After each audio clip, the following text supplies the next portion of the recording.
A service of KIBMradio.com, the Internet's home for an all old-time radio.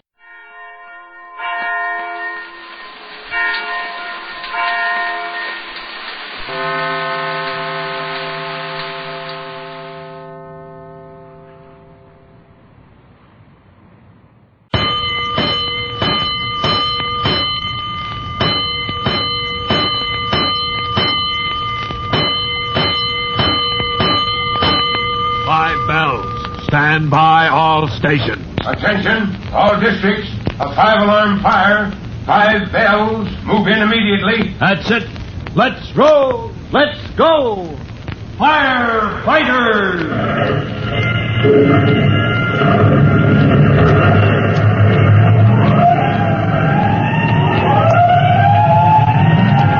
Presenting Firefighters, the true-to-life story of our unsung heroes who stand ready to ride by day or night against our most murderous enemy, the demon of fire.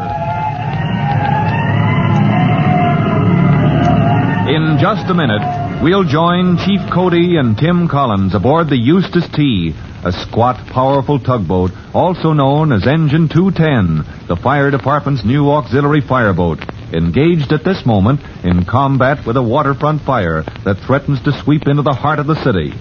But before we join Engine 210, here's something you should know.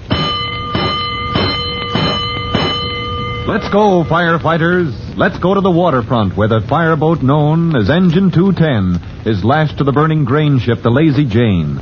Smoke, thick as fog, hangs over the whole district. And in the pilot house of Engine 210, which is equipped with shortwave radio, Chief Cody has set up his post of command.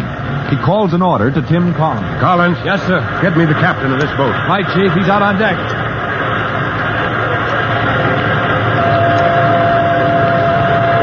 Fire department. Fire department. Fire department calling Engine 210. Come in, 210. Engine 210. Engine 210, this is Chief Cody. Circuit is completed, Chief. We can now receive reports from all battalion chiefs. Reports are coming in from the scene of the fire. Good. What do you hear? Battalion Chief 3 reports fire on the burning ship is under control. Fire in the deck house has been knocked down. Right. And the fire in the hold. Does he want more water poured into the ship to drown the fire in the hold? No, sir. Engine 210 can stop pumping. Right. Any orders, Chief, for Battalion 3? Here's Captain Chuckle, Chief Cody. Oh, that smoke. God almighty, I never swallowed nothing like it. Engine 210. Are you there, Engine 210? Hold it, dispatcher. Fire department, stand by. Fire department, standing by. Chuckle. That's me. Captain, order your men to shut off the water. Stop pumping. The fire in the hold of the grain ship is under control. We must have turned that grain to mush. All the tons of water. Uncouple all hoses from the outlet here on the fireboat, Captain. We're going to cut loose from the Lazy Jane and pull out into the stream. Aye, Chief. And then? Report back to me. Collins, you stand by, I want you. Standing by, sir. I won't take but a matter of minutes, Chief. Be right back. Fire department. Fire department standing by. Engine 210 to fire department. Come in, Chief. Orders for Battalion 3. Have engines 209 and 207 stand by in case the fire on the Lazy Jane flares up again. Engines 207 and 209. Gotcha, Chief. Send men into the hold to overhaul, but lower them on lifelines. Repeat, use lifelines. That grain is turned to mush. Gotcha, Chief Cody. Any more? Orders for Battalion 2 and Battalion 4. Orders for Chiefs of 2 and 4. Pull all men and equipment away from the shed on the pier, but warn them to stand by. They'll be called to close in fast. Gotcha, Chief Cody. Any more? That is all. Signing off. Fire department, signing off. Now, that wooden shed, Collins. Yes, sir. I can't spare engines to knock down that blaze. They're needed to protect the grain loading and storage here on Pier 14. Yes, sir, but Chief, the wind is picking up great pieces of flame, throwing them right into the buildings across the square. That square out front. I've ordered it cleared. Now, my plan... We're getting underway, Chief. Good. Collins, get up forward in the bow of the boat. Yes, sir, up by the big deck pipe, Chief. Big Bertha? Yeah. Now get that pipe ready for action. We'll knock that shed right into the square, flames and all. As the tugboat casts off from the Lazy Jane, Captain Juckle eases her upstream to a point near the great wooden shed, whose roof is a tangle of raw flame whipped by the wind. Tim Collins prepares the big forward pipe to throw a solid stream of water, and Chief Cody turns again to the shortwave radio in the pilot house. 210, engine 210, calling the fire department. Fire department standing by. Any orders, 210? Let me know as soon as that square has been evacuated. Then warn all battalion chiefs. We're going to knock that shed flat into the square. Warn all companies to be ready to close in. Hold it, Chief. Battalion 4 reports. Here it is, Chief. All clear in the square. Go to it. Good luck. Here we go. 210 signing off. Leaving the pilot house of the fireboat, Chief Cody hastens to join Tim Collins crouching over the big shining nozzle of the deck pipe. Ready here, sir. Juckle's engineer will give us full volume when you say the word. Here's hoping it works. The stream from this pipe can smash a brick wall. If it can rip the roof off that shed, we'll have only a bonfire in the square on our hands. Yes, sir, instead of a conflagration eating right into the city. Right. How's that look for elevation? Well, we won't know until we cut loose of the water. Yes, sir. All right, let her go. Yes, sir. Water! Give us water! More! Give us more pressure! More! Give us all you got! Oh! Great blazing blisters! That stream, it's a battering ram! All right, swing to the left. Yes, sir. Left. Yes, sir. Now, send that water against the eaves of that roof. Oh, help me swing her, Chief. All right. Oh, that roof is tearing. We're ripping it off. Yes, sir. Swing the stream along the eaves. We're tearing it up like paper. Yes, sir. Now, steady, steady. There she goes. Oh, yeah, there goes the whole roof. Oh, we did it, Collins. We did it. Yes, sir. We knocked the roof clear off that shed. Now the shore companies can close in and smother what's left of Yes, it. sir. Shall we shut down now, Chief? We've done our job, Collins. You can shut down the stream. Yes, sir. Cut off the water. That's all. We did it. An hour later, the auxiliary fireboat, Engine 210, lying in midstream off Pier 14, has completed picking up all equipment and is once more the Eustace T. flagboat of the Tennacombe Towboat Company's fleet of tugs. Except that Captain Juckle has one important duty to perform as he joins Chief Cody and Tim Collins in the pilot house. Well, I guess that's that, Chief. Got them hose racked up to dry. All the soot and smoke smooches is wiped off. Yeah, that crew of mine, they're shining up the breakwork. Well then, Captain, what next? What next? Well, I'd be dangled from a tow line if I could think what next. Collins? Yes, sir. Collins, I was going to compliment you on the way you've trained Captain Juckle and his crew. Oh, now, Chief Collins, why, he's okay. He done fine by us guys. Yeah, but he seems to have forgotten something. He's kidding you, Captain. Yeah, but look, my thick head, I don't... Look, Captain, you answered an alarm, didn't you? Yeah, You rolled to the fire, you followed orders until we called you back to quarters. that's right. And just like a fire company ashore, you've made ready for the next alarm. So? Oh, sure, I get it. Now I say hello to the squawk box. Squawk box? What's that? He means the two-way radio. Just listen to this. 210, engine 210, calling fire department. Fire department, come in, 210. Engine 210, back in service. All shined up in shipshape. 210 back in service. Okay, 210. And congratulations. Huh? What's that you said? Congratulations. All the boys are proud of you, 210. Oh, hey, quit kidding. We ain't no firemen. We just run the boat. You run it okay. Fire department signing off. So long. Signing off. Hey, did you hear what the guy said? Proud of old 210. This old tub. Well, I'd have said it myself if he hadn't. Gory mighty. Proud of us guys. Oh, nobody's kidding you, Juckle. And as long as Engine 210 is in service, you and your boys will be aces high with the whole fire department. And now that his tour of duty with Captain Juckle and Engine 210 is completed, Tim Collins can look forward to returning to his own company. But as he stands on the dock taking his leave of Chief Cody, the chief says... Collins, you going home now? Yes, sir. I'll report back to Company 209 in the morning. Right. And when you see your mother, just tell her that can be arranged, will you? Sir? What can be arranged? Oh, just something she phoned me about. She phoned you, Chief, today? She did. Oh, about what, sir? Now, don't put me through the third degree, Collins. You'll hear all about it when you get home. Good night now. I'm on my way back to Ed. Oh, but... good night, Chief Cody. Good night, sir. Oh, but good grief. Now what are the Collinses up to? And when the Collinses are up to something, it could be anything. Tim, puzzled as to why his mother phoned the chief, and as to why the chief gave him that cryptic message to carry home, the message that says, "It can be arranged." Well, Tim wastes no time as he hastens home to find out what it's all about. Don't miss Tim's homecoming in our next true-to-life episode of The Firefighters. In just a moment, Chief Bob Cody will tell you, boys and girls, how you can help the firefighters in your own town.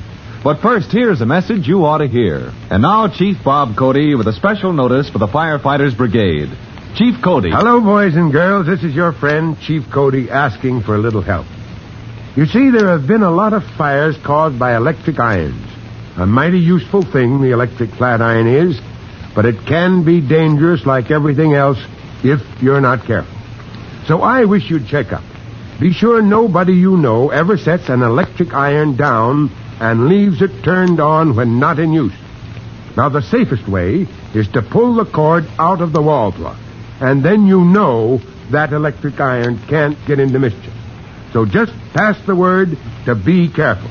And so long for now. Fire Chief Cody and the young rookie fireman Tim Collins will be back on the same station the next time you hear... That's it. Let's go!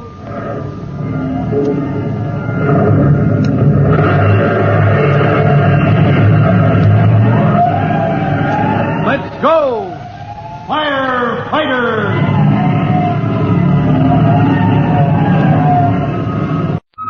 X minus 5, 4, 3, 2, X minus 1, fire.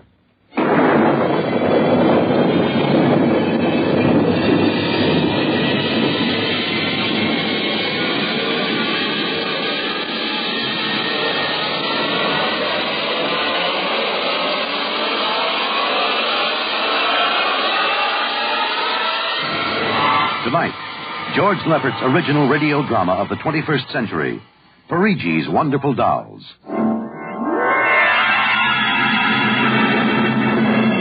The doll shop stood on a quiet Washington side street, not too far from the sprawling Pentagon building. A woman and a child waited outside, the little girl peering eagerly through the window at the dolls inside, and the woman glancing impatiently at her wristwatch, as if expecting someone who was late for an appointment. And there was nothing about the doll shop to warn them that they were waiting to keep an appointment with doom. Oh, Mommy, look. Yes, what is it, dear? In the window of the shop, the tiny dolls. Oh, Mommy, do you think Daddy will buy me one? Well, we'll ask him when he comes, dear. He said 3 o'clock on this corner. I see him, Mommy. There he is. Oh, Henry, here we are. Hello, dear. Hi. Sorry I'm late. Well, we've been waiting for you. Cindy's been So I'm afraid I'll have to call off the shopping, Alma. Oh, Henry, we promised. Yes, I know. Cindy. I'm sorry. It's just one of those things. You've been the wife of an Army colonel long enough to know his life isn't his own. What is it this time? Oh, some more of that flying sphere nonsense. The pilot who says he sighted it last month crashed and was killed today, so the general wants a full report. Dear, what next? Daddy. We'll have a staff meeting at the Pentagon at 3:15. Daddy, look in this window. I haven't time, dear. Just for a minute, Daddy, please. Indeed. I haven't time to stop and watch a bunch of 6-inch dolls parading around in the shop. Say, they are lifelike, aren't they? Look at that, Alma. Dolls are marching around like a regular review. They've even got their own little band. Henry, your staff meeting. Oh, yeah. Yes, I've got to run. Now, look, don't go spending a lot of money on that nonsense, Alma. No, dear. Bye. Bye, dear. Bye, Cindy. Bye, Daddy. Oh, Mommy, look. Look, the band's going to play. Aren't they wonderful, honey? You know, it's funny. I must have stood on this corner 1,000 times, and I've never even noticed this shop before. Good evening, children. Oh, well, good evening. Mommy, he talks awful funny. Hush, Cindy. Would you like to step inside the shop of Santor Perigi? Well, yes, we would. This way. Oh, Mommy, it's like there. Here in the shop of Santor Perigi, creator of Perigi's Universal Wonderful Dolls, the world of adult reality is blended with the world of child's fantasy. This is a new shop, isn't it, Mr. Perigi? What is new and what is old? Come, this way. Would you like to meet one of my little ones? Oh, yes. This one in the red jacket is Toto. Speak, little one. Oh, isn't that wonderful? Mommy, he talks. The doll talks. Amazing. It's absolutely amazing. That is nothing for Perigi's Wonderful Dolls. Listen, sing, Toto. Sing for the little girl. My name is Toto. Cindy, listen. Sing, Toto. Men are big and tall. Dolls are very small. When men begin to fall, the dolls will roll them all. Oh, Lord, Toto, more. Well, how do they work, Mr. Perigi? How do they work? That is the secret of the great Perigi, greatest of all doll masters. To make an ordinary doll is nothing. To make a perfect replica, that is something. But to make a doll with intelligence, that is the work of an artist, huh? Well, yes. Well, they must be very expensive. Madame, when I construct a doll like Toto, I cannot bear to be parted from him permanently. So instead of selling, I rent my little people. You rent dolls? Precisely. $10. I have but one request. When you grow tired of my dolls, you must return them to me in good condition. Oh, Mommy, could we take him home? Take him home, take him home, take him home. Oh, look, Mommy, look. He's bowing and dancing. Oh, Mommy, he wants to come. Please, I'll take such good care of it, please. Well, honey, we'll have to deal with your father later, but... Well... Oh, Mommy. All right, wrap him up, Mr. Perigi. Oh, dear, I have a feeling when your father comes home, we'll be sorry. Be sorry, be sorry, be sorry, be sorry.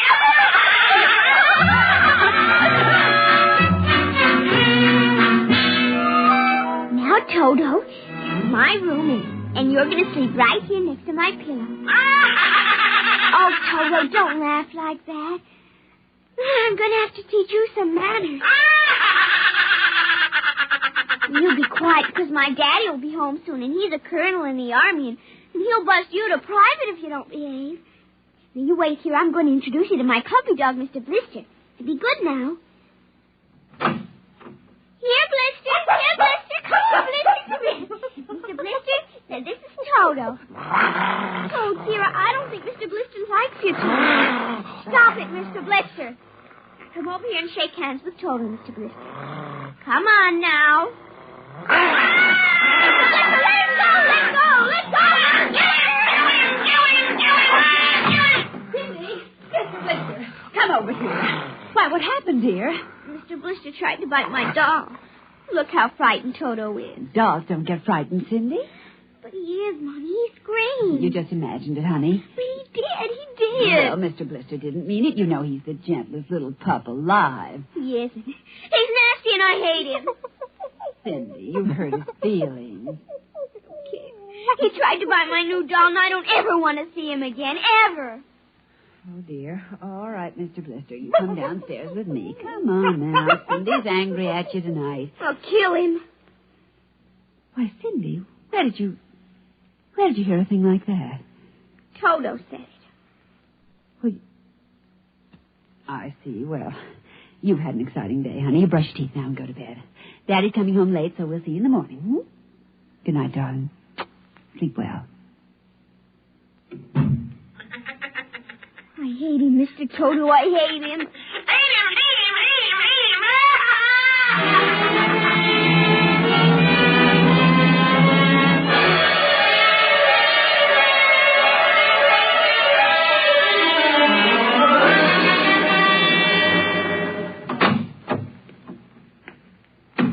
Morning, Alma. Breakfast ready? Just a minute. How was the staff meeting last night, dear? Oh, horrible bore as usual. Where's the little one? Up in her room. She'll be down in a minute. Oh, say, remind me to take some papers back to the War Department, will you? I left them in my strong box. Henry. You told me it was against regulations to bring secret papers home. Well, I had to finish some work for the old man. Nobody will ever know the difference. Well, I suppose not. Oh, dear, would you feed the puppy before we sit down? His bowl's under the sink. Where is he? That's funny. Here's his supper from last night, only half eaten. Getting fussy. Blister? Here, Blister. Blister! Where the dickens is that mutt? Maybe he's on the back porch. Oh, maybe. Here, Blister. Here, Blister. Alma. What is it, dear? Alma, look. Henry. Is he... Yes, he's dead. But how? What happened? From the looks of it, he might have been poisoned. Poisoned? Who on earth would do a thing like that to an innocent little pup? I don't know. Let's see his dish. Oh, Henry. I don't understand this at all. Say, what's this? What's what? Well, look, there are pieces of broken glass in his food. Blue glass. Glass? Glass. Henry. Huh? Well, I just remembered something. What? It may just be coincidence, but in the bathroom this morning... What about the bathroom? Cindy's blue glass, you know, the one with the Mickey Mouse on it. Mm-hmm. It was broken, Henry. I found pieces in the wastebasket. I meant to ask her about it. Oh, Alma, for heaven's sake, you aren't suggesting that our little girl... Why, she loved Blister more than anyone. Not last night, she didn't. Why not? Well, he went after Toto. Well, who's Toto? Oh, her new doll. You bought her one of those dolls? Well, I just rented it. Rented it? Yes. Look, Alma, Oh, no. Oh, well, all right. Well, what's this got to do with Blister? He went for the doll, and Cindy... Well, Cindy said... Henry, she said she'd kill him. What? Well, that's ridiculous. True. Good heavens, a 9-year-old child putting ground glass in dog food? She'd have to be a monster. Mommy. Now, don't say anything. I'll talk to her. Good morning, dear. Morning, Mommy. Morning. Daddy. Hello. What's the matter? Nothing, Cindy. Sit down, dear. Yes, sir. Cindy, your mother tells me you broke your blue drinking glass. Oh, no, I didn't break it. Now, Cindy. I didn't. Well, now, somebody broke it. It wasn't your mother and it wasn't me. Well, then it must have been Toto. Cynthia. Cindy, you know Toto was only a doll. Now, a doll couldn't have broken your glass, could he? Well? But he must have done it, Daddy. Cindy, you know how Daddy feels about little girls who tell untruths. I'd hate to think you'd done something you knew was wrong and you were blaming it on a doll. What's the matter with Mr. Blister? Is he sick? He's dead, Cindy. Oh, no, he can't be dead.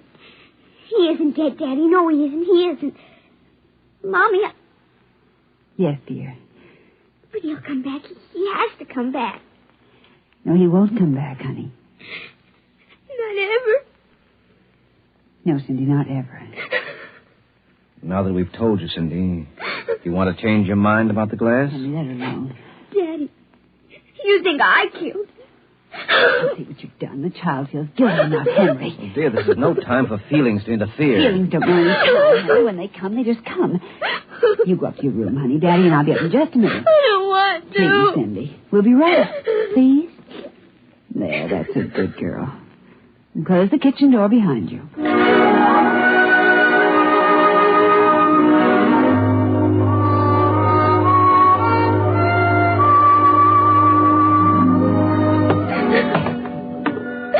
Mr. Blister's dead. He isn't coming back. Ever. Daddy, it was me, but it was you. It was you!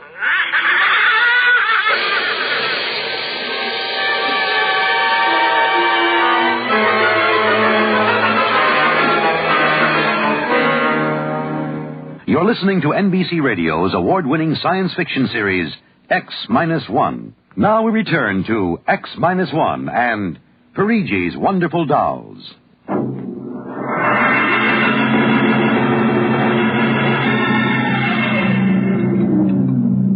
Eat your supper, dear. I'm not hungry. Cindy, you scarcely touched your lunch. I don't feel like eating. Is it Mr. Blister? Oh, Mother. Cindy, answer your mother. Now, Henry, she'll work it out in her own way, dear. Oh, I don't know. When I was a boy, there was such a thing as discipline. Where this child is being brought up... Henry. Well, it's true. There's no respect. Lying. Oh, I don't know. Alma, what's happened to us? We were a nice, peaceful, happy family until you bought that cursed doll. Now who's blaming things on the doll? Well, it's true. Henry. You wanted to get some papers from your strongbox. What? Oh, yes. Excuse me. Will you try to eat something, Cindy? Now, darling. Yes, dear. Alma. Alma. Yes, Henry, what is it? Alma, it's gone. What's gone? The box, the strong box is gone. But it can't be. The door to your study's always locked, and you and I have the only key. I know all that, and I tell you it isn't there. Well, who would... I don't know, Alma. Those confidential reports, if they ever get into the wrong hands... Oh, I warned you about keeping them here. What if it ever came out in the open? Can't you see the papers? Army colonel, derelict in duty. Call the police, Henry. What, and throw my career in the wastebasket after 17 years? Well, we've got to find it ourselves. But it was there when I went in to clean this morning. Well, what about your key? Well, it's right here. I always keep it right with me. That's funny. Oh, no. But my other keys are all in the ring. You've lost it. I don't see how. Alma, how could you do it? Henry, please. Come on, we'll search the house. I can't think of anything else to do. Oh, dear, you're going to miss your staff meeting. Well, all right, never mind the meeting. My whole career goes up in smoke if we don't find those reports. Now, somebody get hold of your key and open that room. I know Cindy. Oh, let the child alone. She's been through enough. You know she wouldn't do a thing like that. I don't know anything anymore. I don't know my own child. I don't even know you. Henry. All I know is that strongbox is gone with papers that are dynamite if the wrong person gets them. The question being who? What's that? Coming from upstairs. Doodle,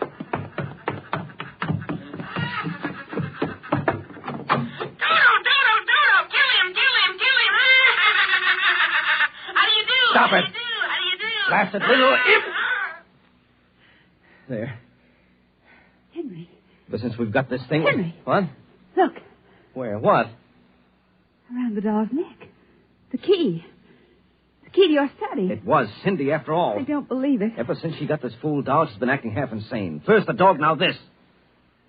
I think she hates us, Alma. Henry, Cindy is my child, and I know her. I know she's a good, sensitive little person with no malice in her. You're just simply refusing to face the facts, dear. What are you going to do? I'm going downstairs and have a talk with that young lady.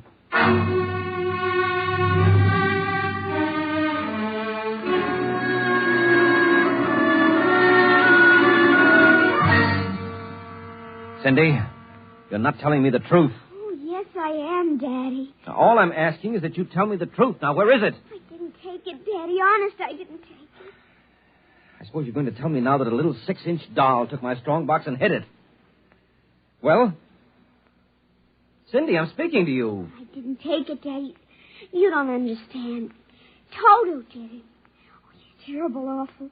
He says things. He says he's going to kill everybody. Oh, Cindy, you're inventing things. It's true. At night when I'm sleeping, he stands next to my pillow and whispers things to me. Awful things. He told me he'd kill me, too, if I told him. Alma, I think this child is sick. I think she needs a doctor. Frightened, Henry. She's trembling like a leaf. Come on, darling. We'll go up to your room. I don't want to go no, up honey, there. Mommy will stay with you. I'm afraid. He's up there. Who, Cindy? Toto. Well, he won't be up there for long. Mr. Toto is going right back to Perigi's wonderful doll shop before I lose my sanity, which means right now.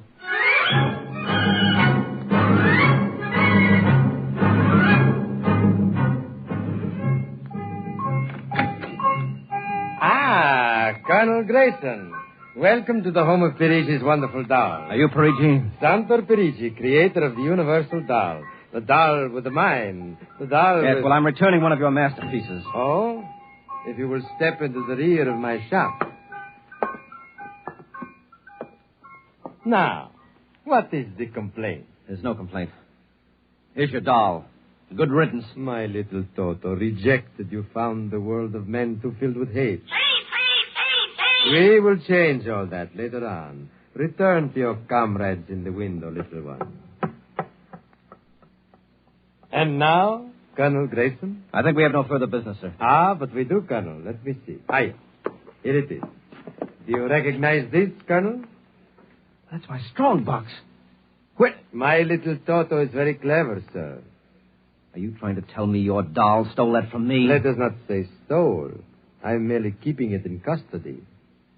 What's your game, Perigi? Blackmail. You give me what I want, I do not ruin your career. What do you want? Information. We already know something from the reports of the War Department, reported by one of your pilots. What government do you represent? I represent Perigi's wonderful dolls, none other. I'm not so naive, sir. Perhaps I should explain. Each man hides something from the world. Each man loves something more than life. With the help of my wonderful dolls, I obtain personal information which enables me to control the men who control the world. Men like you. Hand over that strong box. I warn you, I have a gun. Give it to me. You are being foolish. Put down that walking stick. Now. No closer. Now.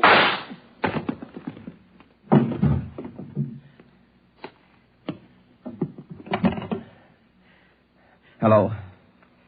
Give me the police. Hello. This is Colonel Henry Grayson. I've just killed a man. Perigi's doll shop, corner of 4th and Lexington. The body is in the rear. I'll wait for you. Shut up. Shut up, you little fiend! Colonel Grayson! Did I hear you speak? Colonel Henry Grayson! Oh, it can't be. I must be going out of my mind. The 6-inch doll. Shut up! Your master's dead! You are mistaken, Colonel. I, Toto, am the master. What do you mean? If you will examine the body of Santo Perigi, you will see that he does not bleed. And he does not bleed, Colonel, because Santo Perigi never lived. Never lived? Santo Perigi is a doll. A doll? But he's a man. He talks. He walks. The people of Matrix are skillful doll builders. Meretrix? Doll builder? Who are you? I am Xanthus Imperator, commander of the legions of the 3rd planetoid, Matrix. Legions? Planetoid? My people and I, whom you regard as dolls, come from a tiny planet beyond the moon. What? So small that it cannot support our population. That's true. We landed one of our space spheres on Earth 3 months ago with the intention of colonizing. Unfortunately, one of your pilots intercepted us. So that's why you wanted our information. Precisely. And you are human? Quite human. Of course, in order to deal with Earth people without suspicion, we were forced to construct Perigi, a man-sized doll. No, it can't be. I can't believe this. I'm having hallucinations. I've got to get out of here. That will be impossible. We have weapons of destruction quite unknown to Earth people. I phoned the police. I'll be here soon. By the time they arrive, my people will have prepared something quite shocking.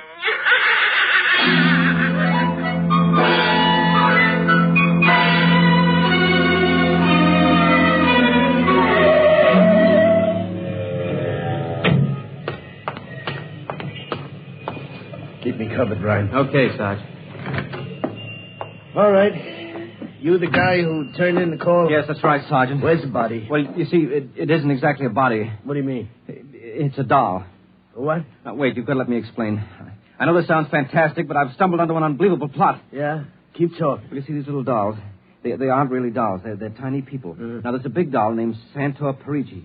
They're using him as a front to run the shop. He's off his trolley, Sarge. Now, look here. Now, listen, mister, we got to call it. There was a murder here. Now, if there was one, where is the body? Well, it's behind the curtains in the back. Only, you see, it isn't really a body. It's a big wax dummy. It's all part of their plot to gain control of the world. Holy smoke, he's really off his rocker. Now, look, if you don't believe me, I'll prove it to you. Come here. Look behind this curtain and you'll see the dummy lying on the floor. Welcome, gentlemen. Are you looking for something? Perigi. This is impossible. I smashed his skull. Do you know this guy? That's the one, the doll. What's your name, mister? Perigi, Santo Perigi, creator of the universal doll. Uh-huh. You ever see this man? Never until just now. That's not true. He's lying. I tell you, he's nothing but a big doll. The real masters are the little dolls. Ryan, are you getting this? He's wacko, Sarge. No, He's a fruitcake. I'm not crazy, I tell you. I can prove it. They must have fixed up his head where I smashed it in. Touch him and you'll see. Mr. Perigi, you know what this guy is talking about? The man is demented, obviously. No, that's not true. I tell you, there's a plot to control the Earth. I've got to call the War Department. They want to know about the flying sphere. Holy mackerel, this gets worse every minute. Ryan. Take him to headquarters? No, save some time. Take him down to Psycho Ward. Okay, all right, Buck Rogers. Come along nice and quiet. No, don't you see? He's nothing but a man-sized doll. Sure, the little ones are going to take over the Earth, and you're going to wait and cut out some... Listen to me, you've got to... Sorry you had all this trouble, Mr. Perigi. Poor chap. He is obviously suffering from delusion. Well, he's not the only one in Washington today. You know, we've been getting a whole string of crack-ups lately, bigwigs blowing their tops under pressure. If you could see some of the names in our confidential files. You keep confidential files on cases like this? Certainly. Believe me, they'd be dynamite if they ever got in the wrong hands. Well, I'd better be running along. My little girl would be nuts for that. So?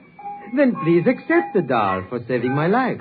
That madman might have killed me. Yes, but Take Toto home with you as a gift. Well, now, I don't know, Mr. Perigi. It's against regulations for us to accept favors. But this is not for you. It is for your little daughter. And if you will only take the doll and give him a good home, you will be doing me a great favor. Well, then, if you insist, and thanks very much. When my kid sees this, will she be surprised? Yes, Toto will come as a great surprise. A very great surprise. Eh, Toto?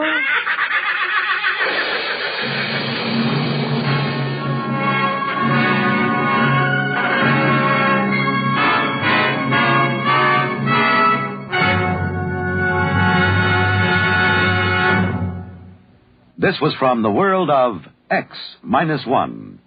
Tonight's story, Perigi's Wonderful Dolls, an original drama written for NBC Radio by George Lefferts. Featured in the cast were Denise Alexander, Joan Alexander, Les Damon, Joe DeSantis, and Leon Janney as the doll Toto. Music by Al Behrman, narration by Norman Rose. Tonight's program was directed by Edward King, executive producer Robert Wogan. Jerry and Joan thought they had troubles enough when they were forced to go with the Euclidean submarine to capture Johnson's boat and bring it to the Magic Island. However, even the Euclidean submarines do not act like other submarines, and we find this strange boat standing still at the spot where they are to meet Johnson's boat, standing on end, straight up and down in the water, 100 feet of cigar-shaped boat with its nose out of the water. Jerry and Joan are huddled in the tiny forward control section, with the woman commander and the Euclidean engineer, as Johnson's boat bears down on them. Golly whiskers, Joan. Here comes Johnson's boat, all right. Yes, Jerry. The position of the meeting was calculated quite accurately. There must be some irregularity in the speed of that boat. It will arrive at this point nearly a minute behind the planned schedule. That's too bad, isn't it? Oh, please, say no more, Jerry. The commander is angry. Okay, Joan. Boy, look at that boat come. What do the indicators make his speed, SE1? Exactly 35 knots per hour. Decimal 583 knots per minute. Excellent. His distance? 1,000 yards. 1,000 yards is approximately half a knot. He should lay to here within the next 65 seconds. That verifies my reading exactly. Very well. You may go below. Stand by to stabilize as we board. I want this microphone directly connected to the amplifying speaker. Very good. We'll stand by to stabilize. Are you ready, SE1? Ready. Stabilizer gyrating. Amplifier ready. To the Johnson cruiser, cut your engines. Stand by. Submarine off your starboard prow. Lay to. We will board you. Hey, he's not going to stop. No, the boat is passing us. Johnson's boat, lay to. Stop those engines.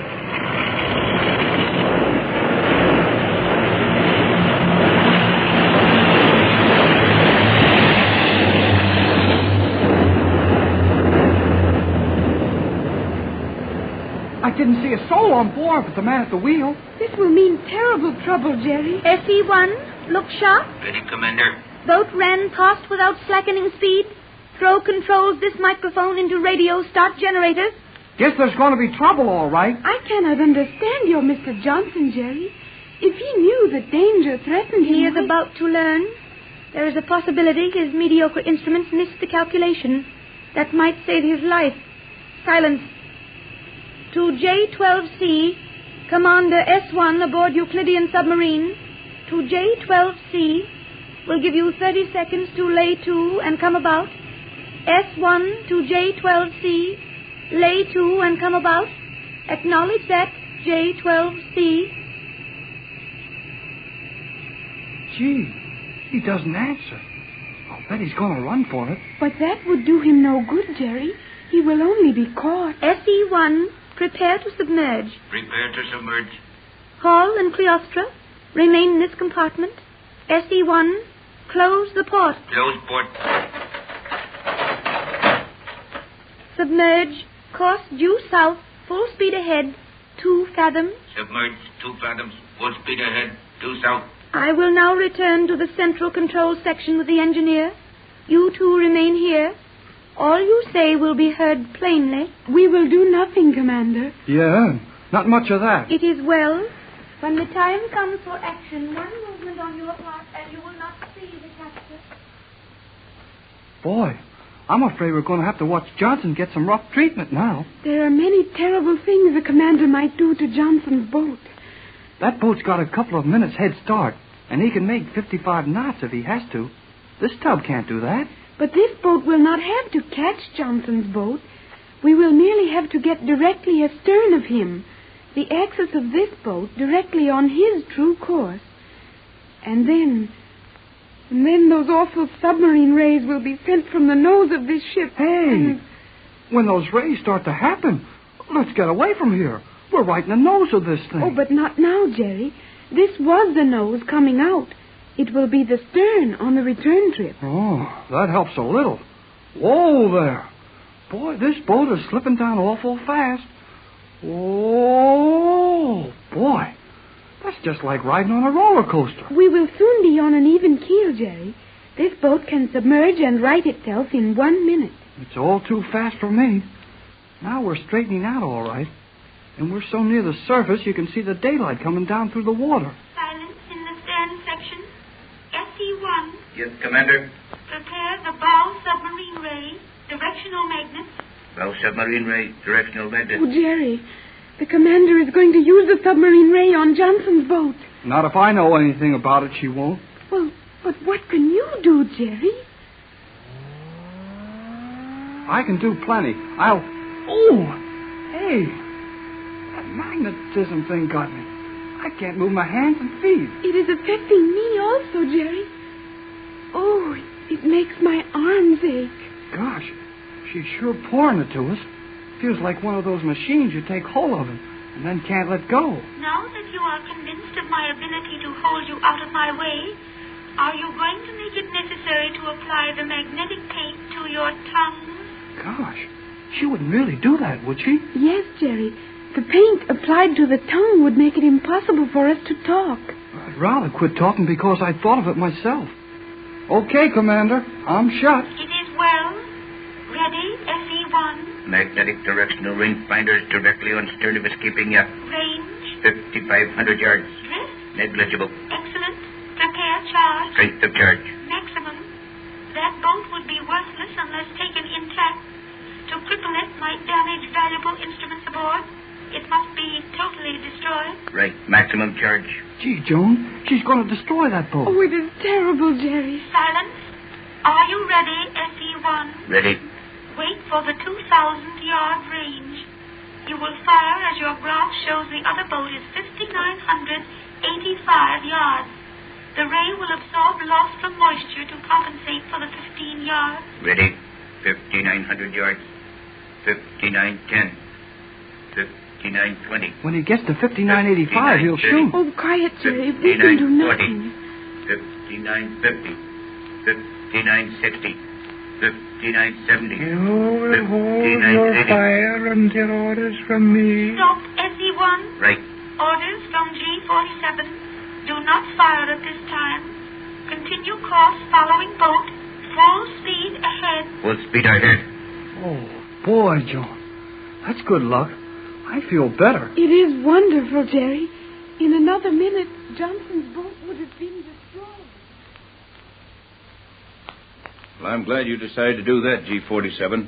It wouldn't have helped any of us to sink that boat. Oh, Tex, I'm so nervous. It was only a matter of seconds until that submarine ray would have been cutting through the water and Johnson's boat gone. I have certain ideas I want to experiment with. Well, I don't care what you do. Now that Johnson is safe. He is 60 miles from this island. There is ample time in which to destroy the boat if you do not accede to my wishes? Yes, G47, anything you want. Right, Pap. We'll save Johnson in that boat no matter what we have to do. Very well. You, Captain, will take your position before the transmission panel. Speak to Johnson. Ask him why he did not lay to for the submarine.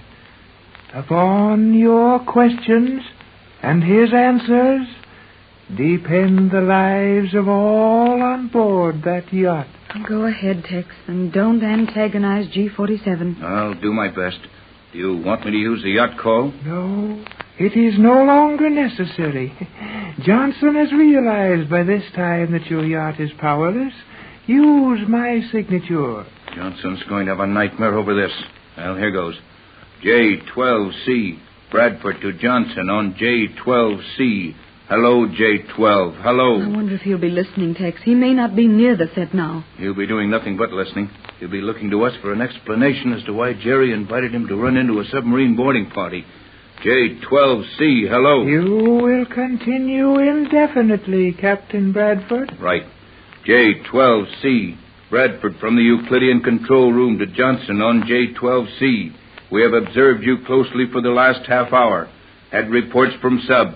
You must be running a direct course to this island. Position of island as given you before. Why did you refuse to speak submarine? Hello, Johnson. Hello. Must have answer to this message. Commander S1 to Captain Bradford. Have message for you.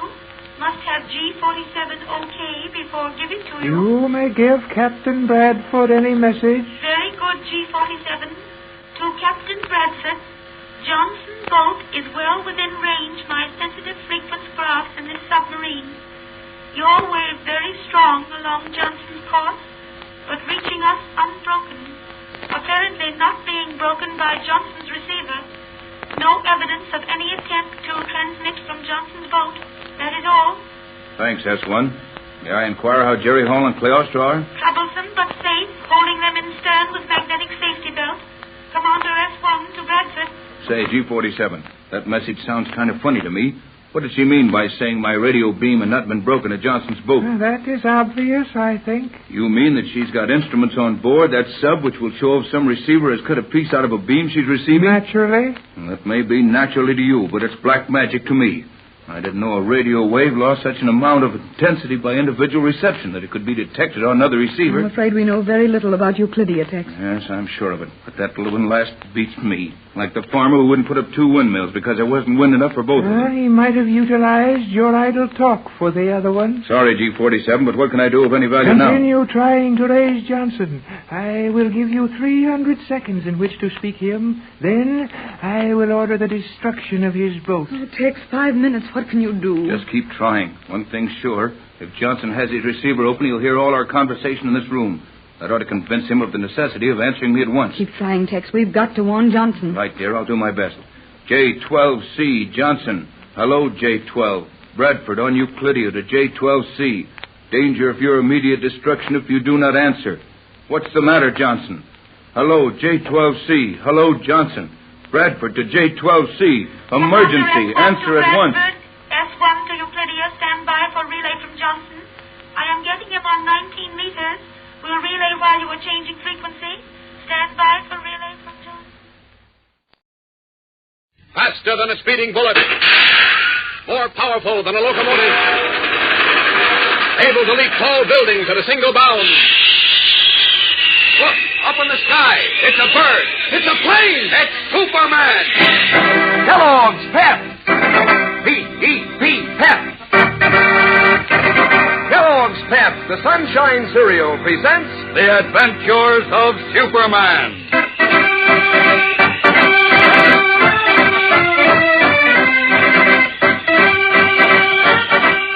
Today, Editor Perry White of the Daily Planet is a worried man as he finds his publisher, John J. Grayson, strangely adamant in his decision to withdraw support from the World Peace Federation.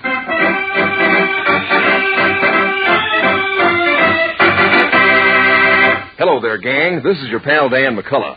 Say, tomorrow morning, if you want to feel happy about the whole idea of a super sort of breakfast, cast your eyes on that bowl of Kellogg's Pep. There's a fetching dish if ever there was one. Every tender, crisp flake is all golden and toasted. Piled up in your bowl, they make a sight that's mighty easy on the eyes, believe me, and so easy to take. Why, Kellogg's Pep is called the Sunshine Cereal. It's crammed full of sparkling sunshine flavor that gives your appetite the go-ahead every time, almost coaxes you to eat. Kellogg's Pep is a winner for nutrition, too. Gives you full whole wheat nourishment plus. Your mom will tell you that. So if you're het gang, you'll want to polish off every last spoonful of pep in your bowl. And say, another angle. Nowadays, the cereal grains are being sent to give that good grain nourishment to fellows and girls all over the world. So you don't want to waste cereal. When Mom brings Kellogg's Pep home from the grocer's, make it your job to see that there's no waste at your house. Handle the package carefully if you pour your own Pep, and eat up every bit you pour out. Pass the word along to the rest of your family, too. Make it a habit to eat all your Pep. Don't waste it. And now, the adventures of Superman. When John J. Grayson, millionaire publisher of the Daily Planet, suddenly and without warning appointed a man named Homer Smith to exercise full control over the paper, editor Perry White hit the ceiling. And when Smith's first act was to order White to withdraw the Planet's support from the World Peace Federation and to attack it instead, Clark Kent and Lois Lane also hit the ceiling. Kent and White went to see publisher Grayson, who was strangely evasive, but insisted that Smith be obeyed without question. As we continue now, Kent and White are returning to the Daily Planet in a taxicab. Listen. I've known John Grayson for 25 years, but I never suspected he was a hypocrite and a dirty turncoat. I don't think he is, Chief. What? Didn't you hear him say he's changed his mind about the Federation and wants us to attack it? He didn't tell us to attack it. Homer Smith did. Well, he's Grayson's stooge, isn't he? I'm not so sure about that. What are you talking about, Kent? Didn't Grayson just tell us that Smith is his personal representative on the Daily Planet and must be obeyed? Yes, but I don't think it's as simple as that, Chief. I've got a feeling there's something fishy behind Grayson's sudden change of heart about the World Peace Federation. Something he's afraid to tell us. Oh, you're letting your imagination run away with you, Kent. No, I'm not. Grayson fears something, and we've got to track down whatever he's afraid of. We don't have to do any such thing. I know what I'm going to do, and what you'll do, too, if you have an ounce of manhood in you. What? Well, I'll tell you. We're coming to the Planet. I want you to round up Lois and Jim Olsen and bring them to my office. I'll show Mr. Grayson where he gets off.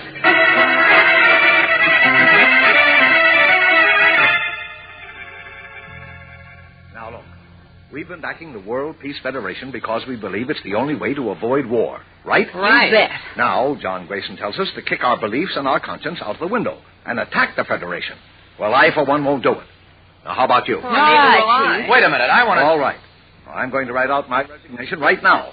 And if you, Kent, Lois, and Jim have an ounce of self-respect, you'll do the same. I certainly will. Well, so will I. I won't work for a paper that attacks the World Peace Federation. I want to live in a peaceful world. Bravo, Jim. Now, just a minute. You won't any of you have to worry about new jobs. The Daily Blade's been trying to get me over there for years. And I'll take you all along with me. I know Tony Sloan will come with us, too, Chief. And so will Harry Goldman. And Bill Burroughs will. Look, please, listen, Good. will you? We'll take all our key people. Let Grayson and his stooge Homer Smith try to run the Planet without us and see how fast they run it into the ground. They'll serve him right. That's what I say. Come on, Clark, let's sit down and write our... No, wait a minute. Please, you're all wrong. That isn't what we want. What's that, Kent? What do you mean, Clark? Look, the Daily Planet's the top paper in Metropolis and one of the best in the country. That's right. It's a great influence for justice, tolerance, and good Americanism. We've got to keep it that way. How can we when Grayson puts a man like Homer Smith in here to run things? We've been backing the Peace Federation for all it's worth. And now Smith tells us to about-face and attack it. That alone will ruin our reputation for honesty. Of course it will. Well, now, maybe we won't have to about-face on the Federation. Oh, but we will. You heard what Smith said. Yes, and Grayson backed him up. I don't believe Mr. Grayson is backing Smith because he wants to, but because he has to. Huh? What's that, Clark? No, Kent's got some wild notion that Grayson's scared stiff of something or somebody. Oh? I'm sure he is. And that's the reason for the sudden changes around here. Mr. Grayson's always struck me as being a sincere, progressive American, but now he's afraid of something. If we can find out what it is... Well, you mean you think somebody's got a hold on him, Mr. Kent? Could be, Jim. Oh, poppycock. John Grayson's rich, powerful, and influential. He's not afraid of anything or anybody. I tell you, you're wrong, Chief. Dead wrong. You know, the more I think of it, the more I think Clark might be right. Yeah, me too. You're all crazy, I tell you. Grayson... Look, Chief, wait a minute now. You've given a good part of your life to the Planet, haven't you? I certainly have. It was only a small paper when I came to work on it as a reporter. And now it's one of the great papers of the country you want to walk out on. What do you mean, want to? Do I have to get sentimental and say it breaks my heart to go? The Planet's been my life for 20 years. And Well, I've been pretty proud to see it grow up. That's why you've got to stay, Chief. We've all got to stay and fight. We can't let the planet fall into the hands of men like Homer Smith. I'm with you, Mr. Kent. So am I, Clark. Well, how about it, Chief? Well, I don't know. Hold it. Here comes Smith now. I expect people to knock before they enter my office, Smith. Sorry, White. But since I'm in charge here now, I hardly consider that necessary. No, you don't. Quiet, Jim. I don't care, White. I made it very clear this morning I wanted the editorial I wrote, the one against the World Peace Federation, on the first page of today's Planet. I've just seen the dummy. And the editorial isn't included. You bet it isn't, and it won't be. You realize, White, that you're deliberately disobeying my orders? Put it that way if you like. And also put your head in a bucket and soak it. Oh, Jim. boy. Very well. I accept your resignation, Mr. White. You what? I said I accept your resignation from the Daily Planet. Take effect at once. Well, that's what you think. I've got a contract. I understand that you have, that it still has 10 months to run. But contracts can be paid off, you know. I'll instruct the cashier to draw a check for 10 months' salary to your order. Then I'll expect you to leave here for good. Now, wait. Oh, you can't do that. If Mr. White goes, so do I. That's quite all right with me, Miss Lane. As a matter of fact, I think it might be an excellent idea of you, Mr. Kent, and you, Olson, left the Planet's employ also. As such good friends of Mr. White, you might not be, happy under a different regime. Good day, my friend. Well, fired. There goes your little plan, Kent. Maybe not, Chief. Well, you we're just fired, heard him. aren't we? Take it easy now. Wait a minute. We're not licked yet. Where do you keep your contract, Chief? In my safety deposit box at the bank.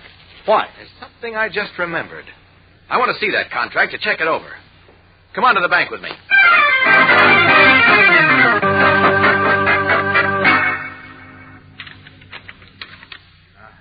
I thought I remembered your telling me about this clause in your contract, Chief. Here, read it, right where my finger's pointing. Let's see. Good Godfrey, I forgot all about that clause, Kent. It's been 10 years since Grayson and I talked contract. We've just renewed automatically every year. I figured you'd forgotten. Oh, Kent, you're wonderful. So, Smith thinks he's got me over a barrel, eh? Let's go on back to the Planet and just watch his face when he gets a load of this.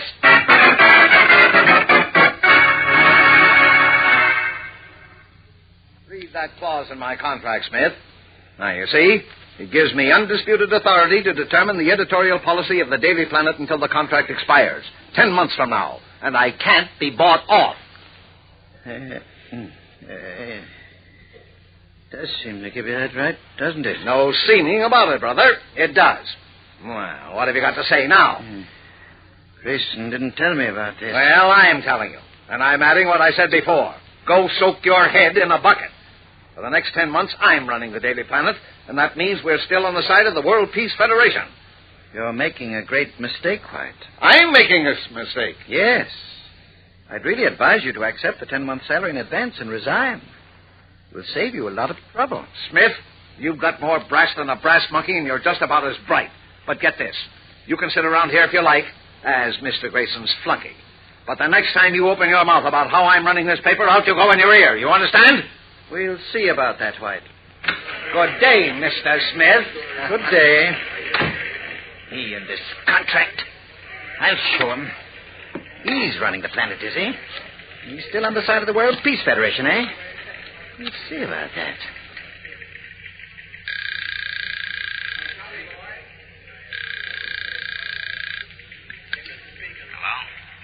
Joe? Yeah, who's this?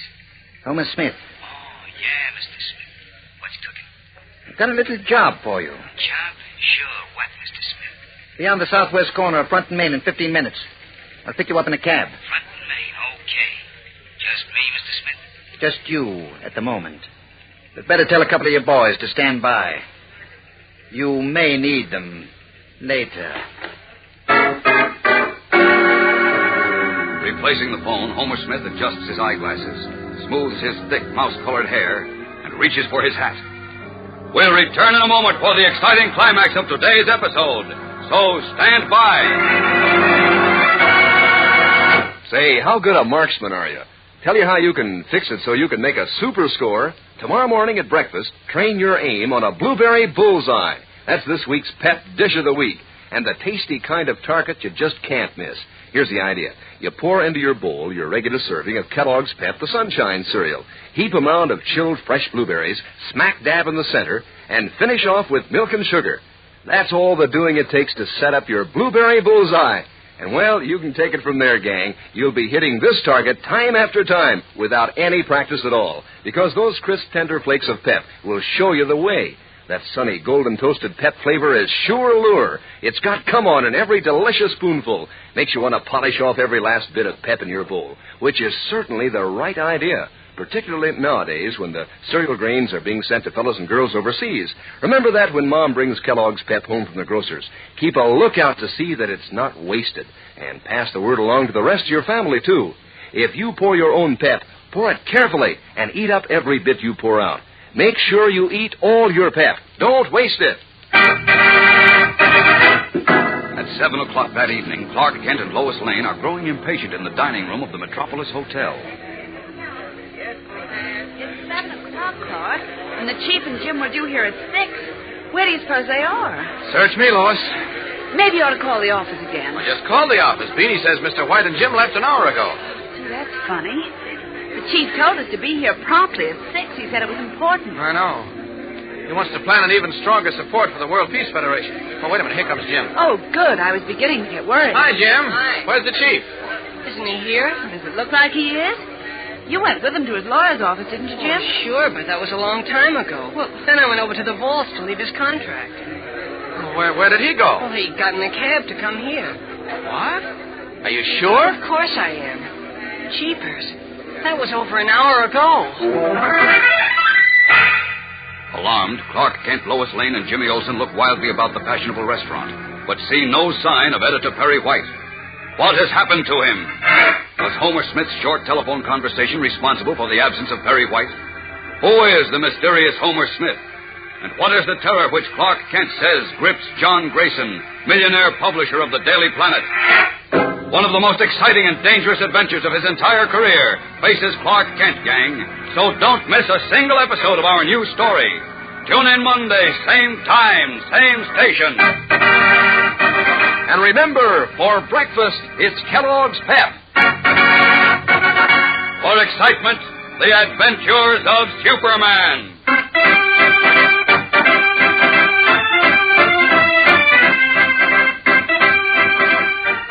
Superman is a copyrighted feature appearing in Superman DC comic magazines and is brought to you Monday through Friday at the same time by Kellogg's Pep, the Sunshine Cereal.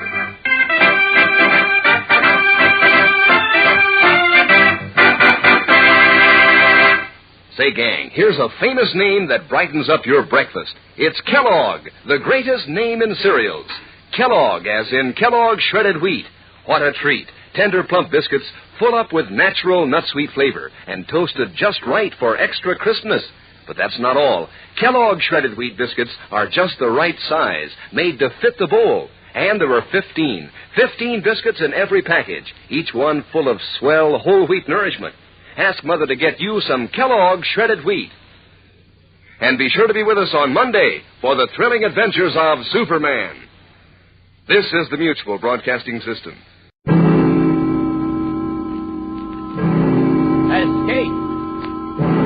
Escape tonight to a raft in the South Pacific.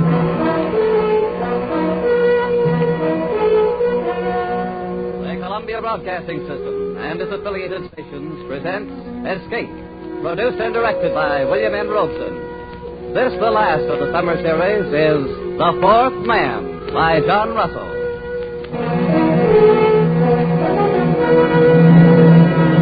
Noumea in the South Pacific. To a generation of French criminals, a word to be uttered in the same terrified breath with Devil's Island. The penal colony at Noumea, where the cutthroats, garrotters, and sadists from the dregs of French society were sent to a living death. Tonight we invite you to escape from Noumea in John Russell's The Fourth Man.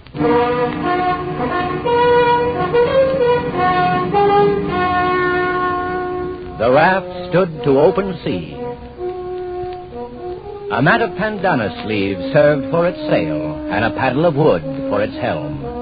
It was woven of reeds and bamboo sticks lashed upon triple rows of bladders, and it carried 4 men. 3 of them sat huddled together at the far end. Their bodies were blackened with dried blood, and the hair upon them was long and matted. They wore only the rags of blue convict uniforms. On wrist and ankle, they carried their mark, the dark and wrinkled stain of the manacles. There was DuBose, doctor, man of the world, murderer. Friends, the thing is done.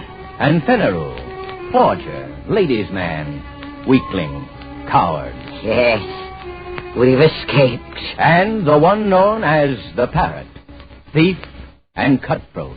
So far, so good.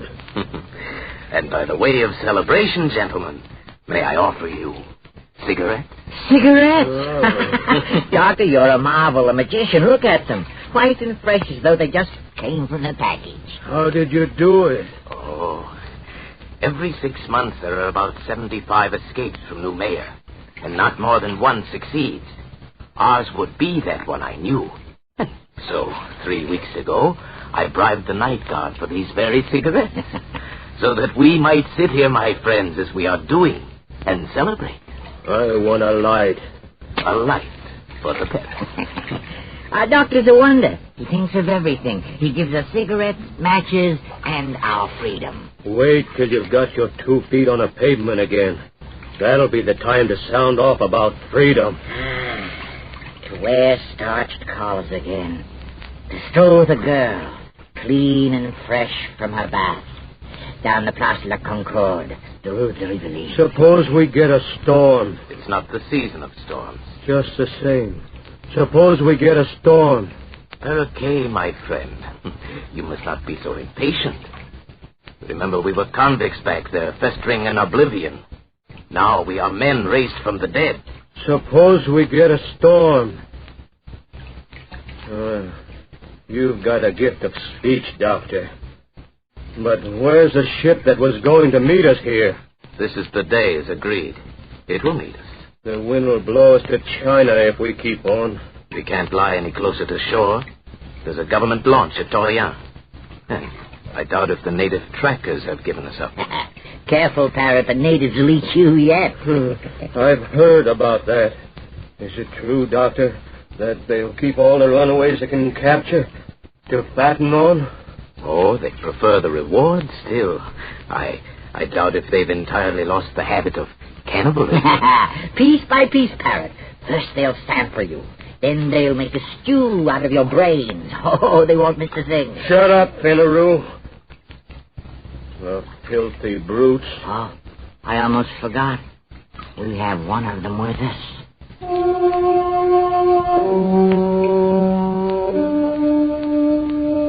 The fourth man was steering the raft. He sat crouched in the stern, his body glistening with spray. His huge dark hands held the steering paddle. He was motionless, like an idol, his eyes fixed on the course ahead.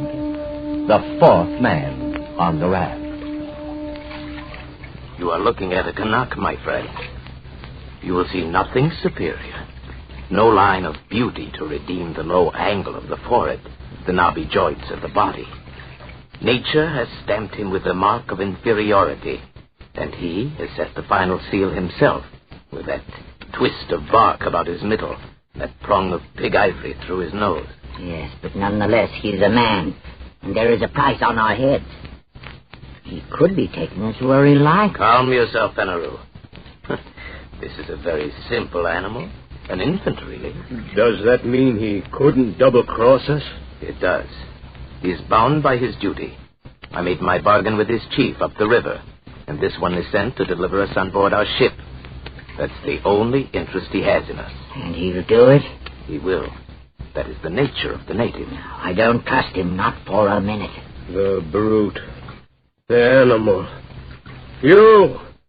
It's you I'm talking about. You dirty brute. Save your breath, Parrot. He speaks no language, only a few noises, a few signs. I don't feel right on the same raft with that. Well, burn yourselves up in the sun if you like, but me, I'm going to crawl under a mat and get some sleep. Yes, we should all sleep a little, conserve ourselves. And when we awake, our ship will be here. Our saucy little topsail schooner, A mast standing out against the sky, and we'll be on our way to France. Yes, sleep, my friends.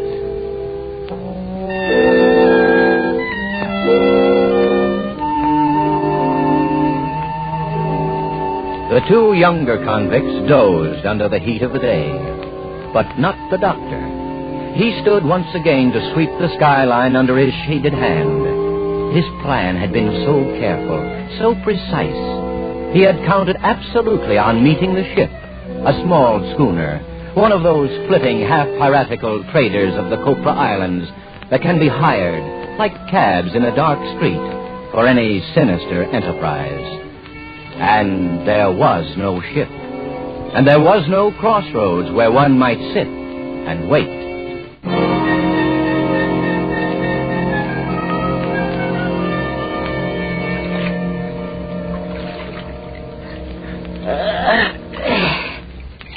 Good morning, Doctor. It's afternoon, Fenneru. Oh, yes, so it is. I slept like a corpse. Hey, where's the ship, Doctor? It was going to be here when we woke up. It will be. Oh, I'm thirsty. I'm dying with thirst. So we all, Fenneru. Where's the flask? I'm roasted in the sun. You'll just have to roast some more. This crew is put on rations. Oh, what are you talking about? Where's that water? I have it here. So you have. Do you think it's yours? No. It's ours, Parrot. I want a drink, Doctor. Think a little, Parrot. We have to guard our supplies like reasonable men. We don't know how long we may be floating here. Oh, so that's how you talk now. You don't know how long. But you were sure enough when we started. I am still sure. The ship will come. She cannot stay for us in one spot. She'll be cruising to and fro until she intercepts us. And we must wait. That's good. Wait. And in the meantime, what? Fry here in this heat, our tongues hanging out, while you deal us out water drop by drop? Perhaps. No. A man doesn't live who can feed me with a spoon. Unless you would die very speedily, we must guard our water. We can only do our best with what we have. All right, Doctor. Do your best. Give me a drink. You may have your share, of course. But be warned. When it's gone, don't come to us, to Fenneru and me. Yes, what's fair is fair. My drink. Very well. Oh, a thimbleful. One thimble. This way we should have enough for 3 days, maybe more, with equal shares among the three of us. That's right. There are only 3 of us. You were thinking of him, Fenneru, of our pilot? He looks somewhat like us, doesn't he? But his body has never known clothes, his feet shoes. His heart has never known the swelling that comes with feelings of love or beauty. His mind has never known a single thought.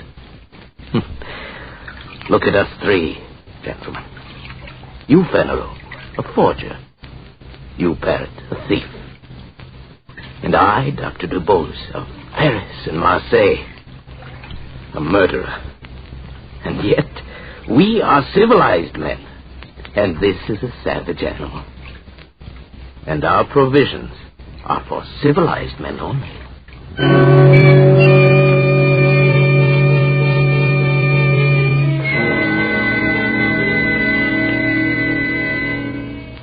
The 3 men awoke to the second day on the raft.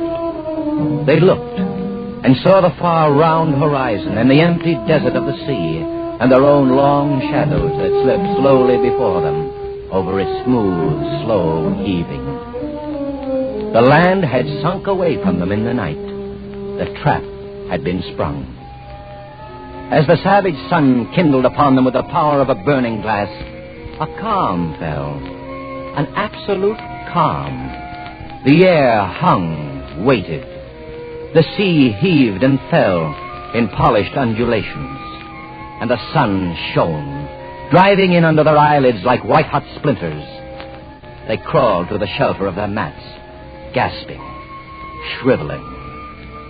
And the water, The world of water was slack and thick as oil. Oh, how lonely it is. Dr. DeVos. Yes, Parrot? Look around you. What do you mean? Go on, look around. What do you see? I see water, Parrot, and the horizon. Nothing else. Oh, don't you see a ship? A saucy little schooner? Those were your words. Well, where is it? Why don't you see it? It will come. Will it comfort us to be dead when it comes? You say that you count on your friends, but suppose they leave you to rot here. Leave Parrot and me to rot here. That would be a joke, eh, Doctor? To wait for a ship that will never come? It will come. My friends will not fail me. Why? How do you know? How can you be so sure? There's a safety vault in Paris, full of papers to be opened at my death. Those papers contain confessions. Now, gentlemen, my friends will not fail me. Parrot. A moment ago, you asked me what I saw. Well? There was something I neglected. What's that? I see a Canuck on this raft with us. He does not join us. He does not look at us. He sits on his heels in the way of the native, with his arms hugging his knees. He sits at the stern, motionless under the shattering sun, gazing out into vacancy. Whenever I raise my eyes, I see nothing else. Only this Canuck. He seems to be enjoying himself quite well. I was thinking so myself. A cannibal. A savage. He does not seem to suffer. What's going on in his brain? What does he dream of there? Looks as though he hates us. A dirty rat. Maybe he's waiting for us to die. Maybe he's waiting for the reward. At least he wouldn't starve on the way home. He could deliver us piece by piece. How does he do it, Doctor? Hasn't he any feeling? I've been wondering. It may be that his fibers are tougher. His nerves. But we've had water, and he hasn't. And yet, see his skin. It's moist and fresh. And his belly, fat as a football. Don't tell me this savage is thirsty. Is there any way he could steal our supplies? Certainly not. Suppose he has his own supplies. Hidden. What? We'll see. Search the raft. Come on, we learn his secret. There, look under the mat. Turn the fire. I'll push him aside. Anything there? No. Gentlemen. You were mistaken. He has nothing hidden. You're wrong about him, Doctor. You say he has no understanding. There's one thing he can understand. Hey! Parrot, now don't much. That's him now. There. Come. That'll teach you. Not so chipper now, are you? Not so happy with your luck. That'll make you feel... Well, Parrot, you feel better now, don't you? Superior. Come back, my friends. Come back under the mats. The glare of the sun is not so bad there. Oh, idiots.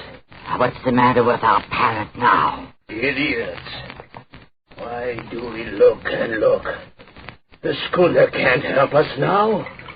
If we're becalmed, then they are too. Doctor, is that true? Yes. We must hope for a breeze first. Well, then why didn't you tell us we trust you? Why do you keep on playing out the farce? You are wise, Doctor. You are very wise. Put down the knife, Parrot. You know things we don't, and you keep them to yourself. All right, but be careful. If you think you use your wisdom to get the best of us, be careful, Doctor, because I still have the knife.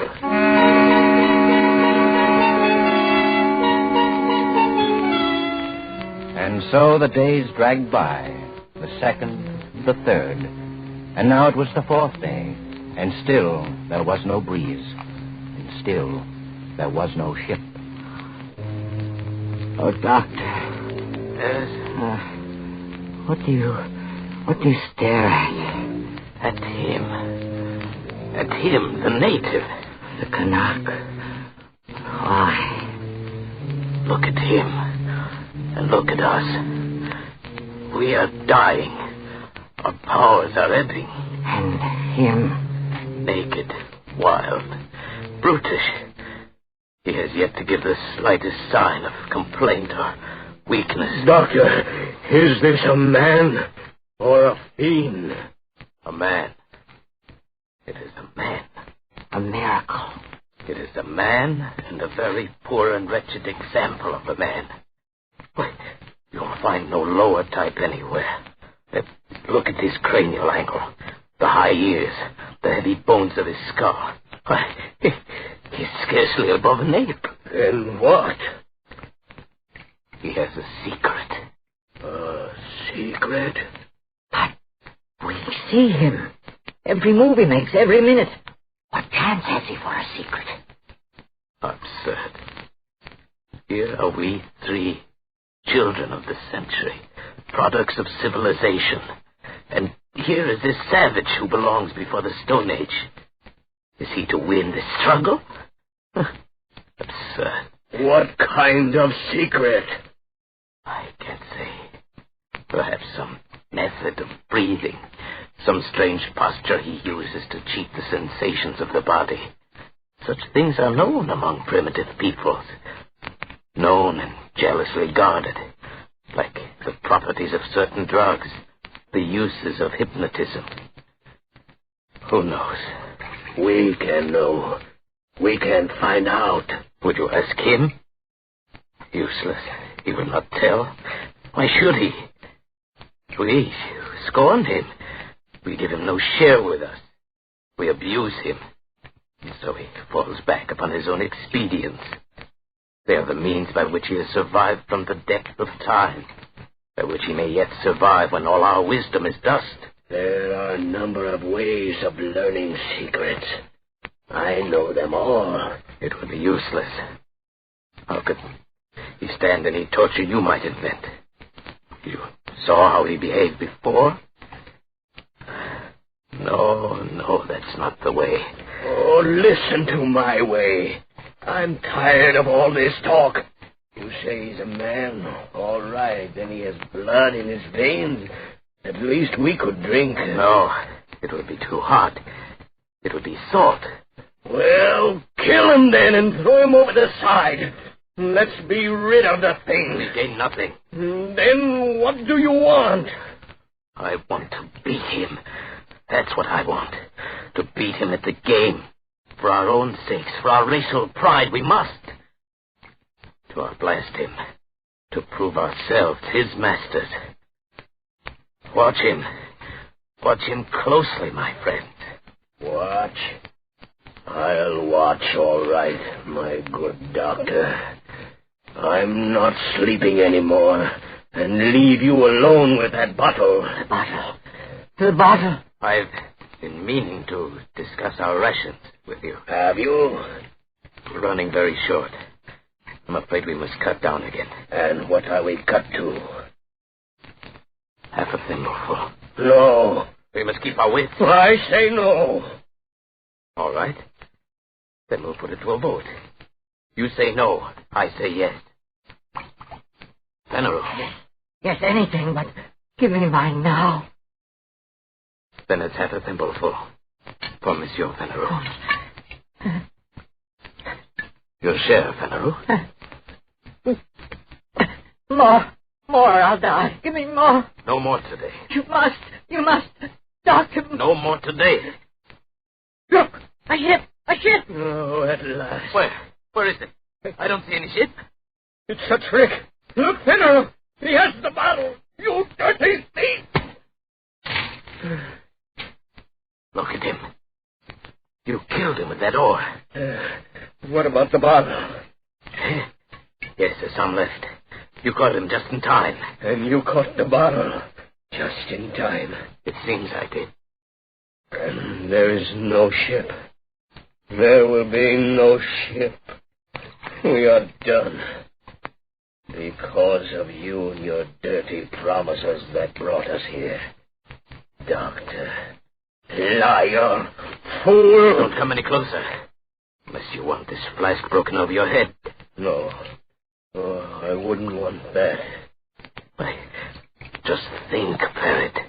Why should you and I fight? We can see this trouble through and win yet. This calm can't last forever. Besides, there will be only two of us to divide the water now. Yes, that's true, isn't it?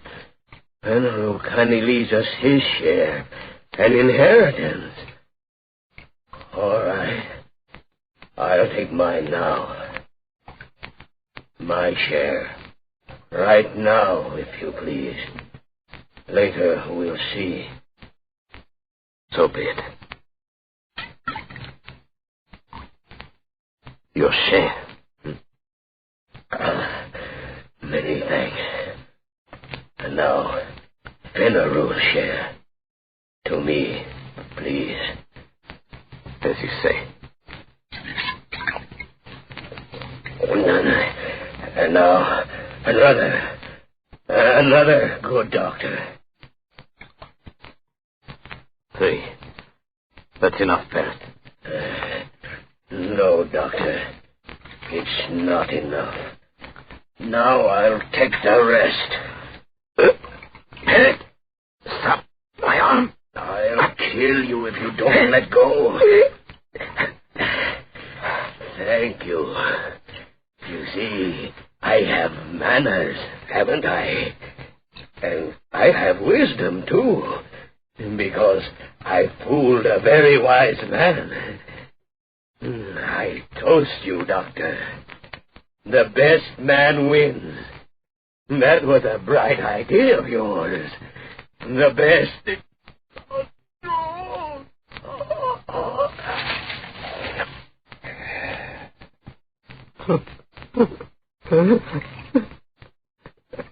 So the best man wins, eh, Parrot? You forgot I'm a doctor, didn't you? You forgot that a man cannot go without water for 4 days, then drink his fill and live through it, huh? Go on, Parrot. Gasp out your worthless life. While I laugh. The best man always wins, Parrot. The best man... So, best man wins, yes, Doctor. You forgot my knife, didn't you? Forgot me, lying at your feet. Gave me up for dead, didn't you? But now, it is I, Penrose, who will outlast the two of you. Yes, my good doctor. The best man always wins. Penrose, you fool. The water, it's running out. Hey.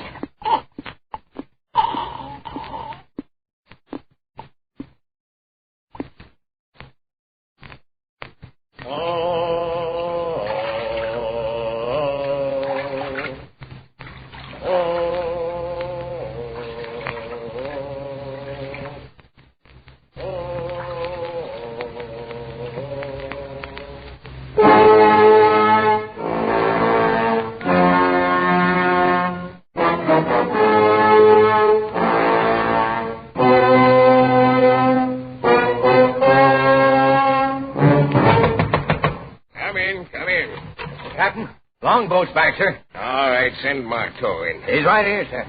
Bad luck, sir. The raft was here all the time, not 10 miles away from us. Ah, that calm. Well, where are they, the passengers? Ah, we're too late. They're all dead. All dead, huh? Yes, one stabbed to death, another skull crushed, the other fried by the sun. They're all dead. Well, then, all the better. Of course, there's nothing to feed. Yeah, but how are you going to... Hogsheads, my friend. The hogsheads in the afterhold. Fill them nicely with brine, and there we are. I don't understand. Oh, you're dull, Marteau, very dull. The gentleman's passage is all paid. Before we left Sydney, I contracted to bring back 3 escaped convicts. I'll bring them back, pickled. So if you'll go back, Marteau, and bring them aboard for the trip, I'll be much obliged. Very well, sir. Oh, there's a fourth man on the raft, Captain. A Canuck. Still alive. What do we do with him? A Canuck? No word in my contract about any Canuck. Leave him there. He's only a savage. And so Dr. DuBose and Fenneru and the parrot went aboard for the long trip to their beloved Paris, their bodies pitching and rolling gently in the huge vats of brine. On the raft, the fourth man raised his head slightly as a wind freshened from the west. He watched until the schooner turned, shaping away for Australia, and disappeared over the rim of the horizon. Then he spread his sailor bandana sleeves and headed his raft eastward, back toward New Caledonia, back toward home. Feeling somewhat dry after his exertion, the native plucked a hollow reed at random from the rushes on his raft. Slowly, lazily, he stretched himself at full length in his accustomed place at the stern. He thrust the reed down deep into one of the bladders underneath the raft, and slowly drank his fill of sweet water. He had a dozen such storage bladders remaining, built into the floats at intervals above the waterline, quite enough to last him safely home again.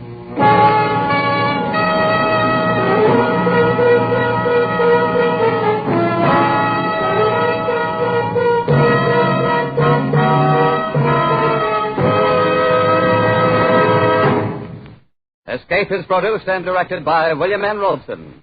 The Fourth Man by John Russell was adapted for radio by Irving Ravitt, with Paul Frees as Dr. DuBose, Joe Kearns as Fenneru, and Nestor Paiva as Parrot. Bill Johnstone narrated. The special musical score was conceived and conducted by Cy Fewer. Escape has been presented by the Columbia Broadcasting System and its affiliated stations.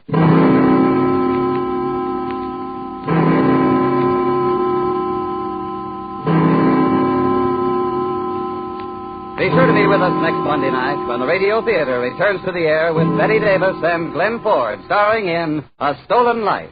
Remember, next Monday evening from 9 to 10 p.m. Eastern Daylight Time, the Lux Radio Theater starts its 14th year over CBS. The play, A Stolen Life. The stars, Betty Davis and Glenn Ford.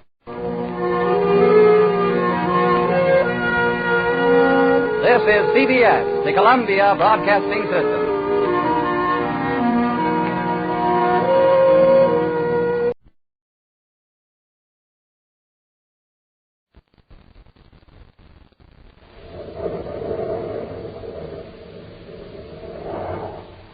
The American Broadcasting Company Radio Network presents Space Patrol!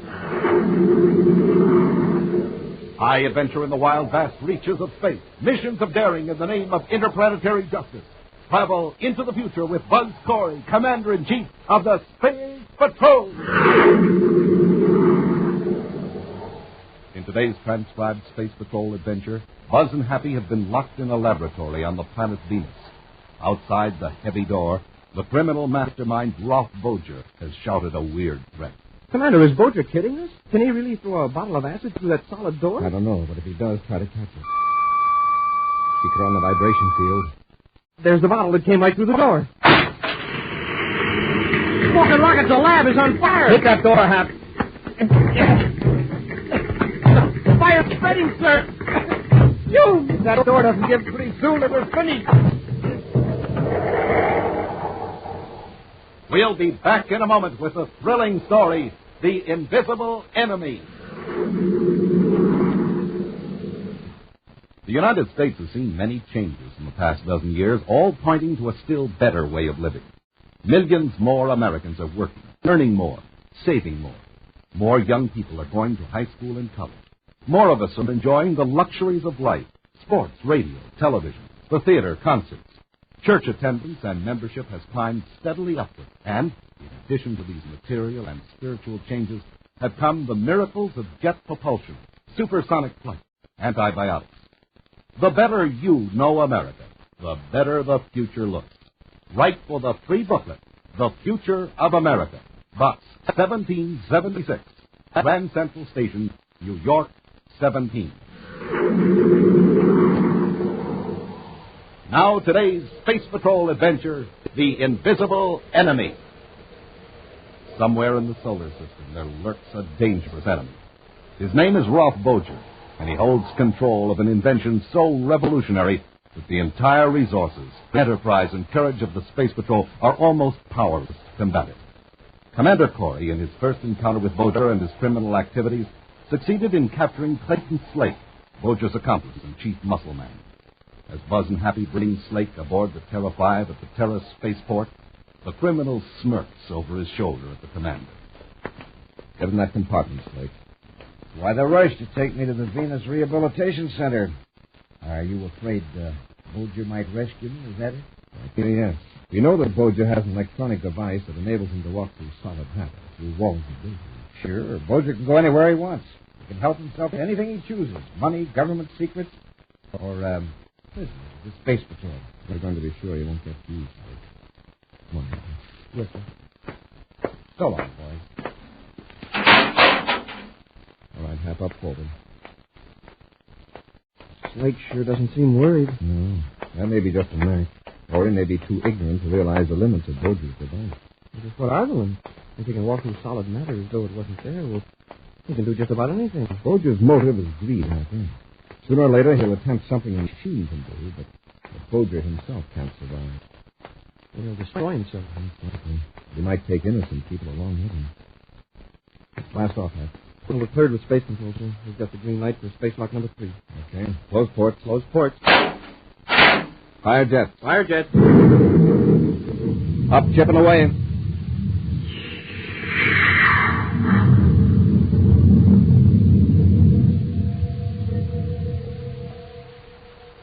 As the commander's ship blasts off from Terra and eases into its flight orbit to Venus, two men in another spaceship intently watch their periscope screen. That's Corey's ship, Boger.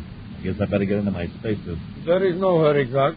I got to compute his exact vector and then set our own course to intersect it. And we close in, midway between Terra and Venus, right? Yes. Here. Put these on just before you get into your suit. What are they? Some kind of goggles? They are electronic spectacles. For what?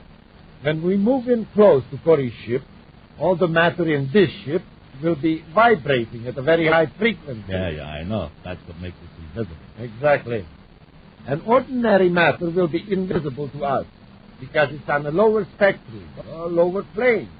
These electronic spectacles fix it so I can see to rescue Slake from Corey's ship, ain't it? That's right. How come Slake and I never used these goggles before? You have never been invisible before. You have walked through walls, but the field was at a low rate of vibration. You could be seen, and you could see. Are you sure nothing will go wrong? I'll stay invisible? Follow instructions. We'll go over it once more, just to make sure. Now, let's assume that this ship is now invisible, and I pulled alongside Corey's ship. Yeah, the signal from you, I step through the hull of this ship into the Terra 5. But first, turning your field control on your belt. Yeah, naturally. Inside the Terra 5, I search for Slake.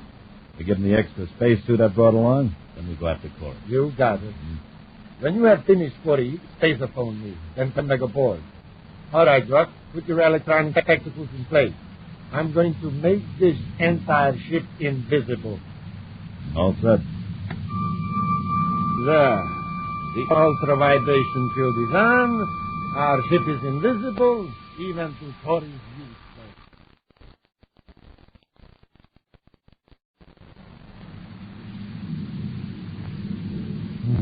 There's no way out of this compartment, that's sure.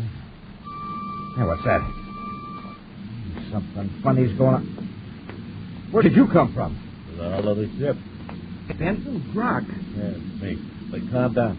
Here, I brought your spacesuit. Put it on. Sure, but how did you get in the ship? From Boger's cruiser. Right outside, waiting. How'd you pull alongside without Corey finding out? Boger's ship's invisible. Just like you'll be when you turn up the field and your spacesuit fell. Invisible? Yeah. Boger's using extra high frequencies this time. Guess he's got a lot of tricks you and I don't know about. Here, let me help you with your suit. Thanks. Well, sure glad to get out of here. We got a job to do first. We've got to finish Corey. Well, I don't know about Boger's orders. How many are aboard? Just Corey and the cadet. Two of us can handle him. We'll take him by surprise. Yeah? I tried that once. That's why I'm here. This time there are two of us, and we'll be invisible. We can't attack Corey while we're invisible. We'll pass right through him like you would through a wall or the hull of a ship. Now, that's right.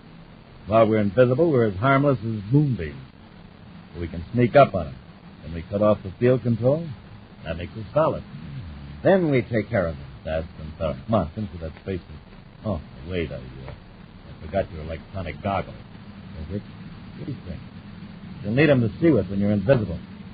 I'll see you how they work.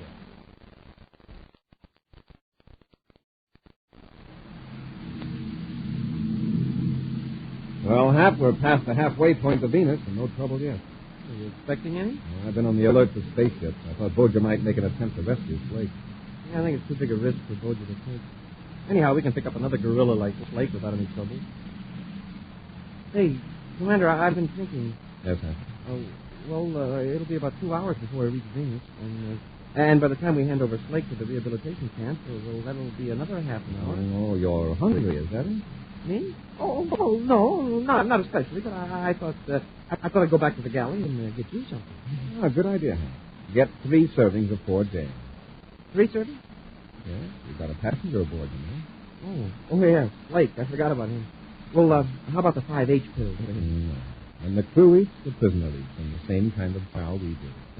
Sure, Commander. I'll see that Slate is taken care of. Watch him when you take the food into the compartment. Oh, I will, sir.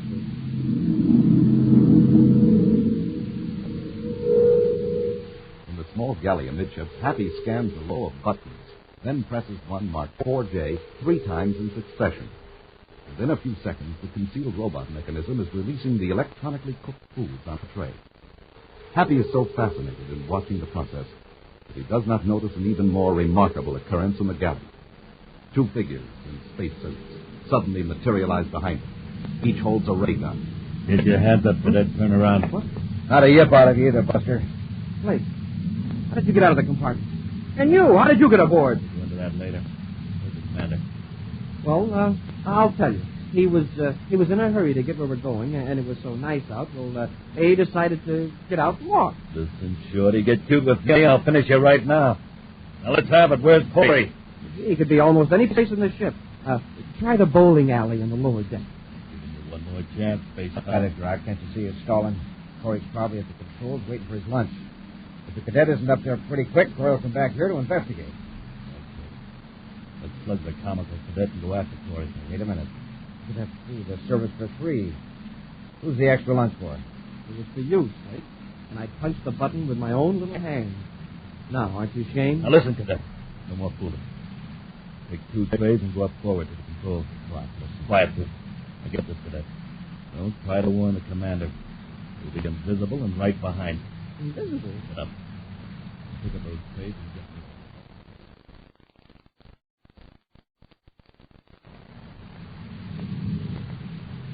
Well, there you are, Hap.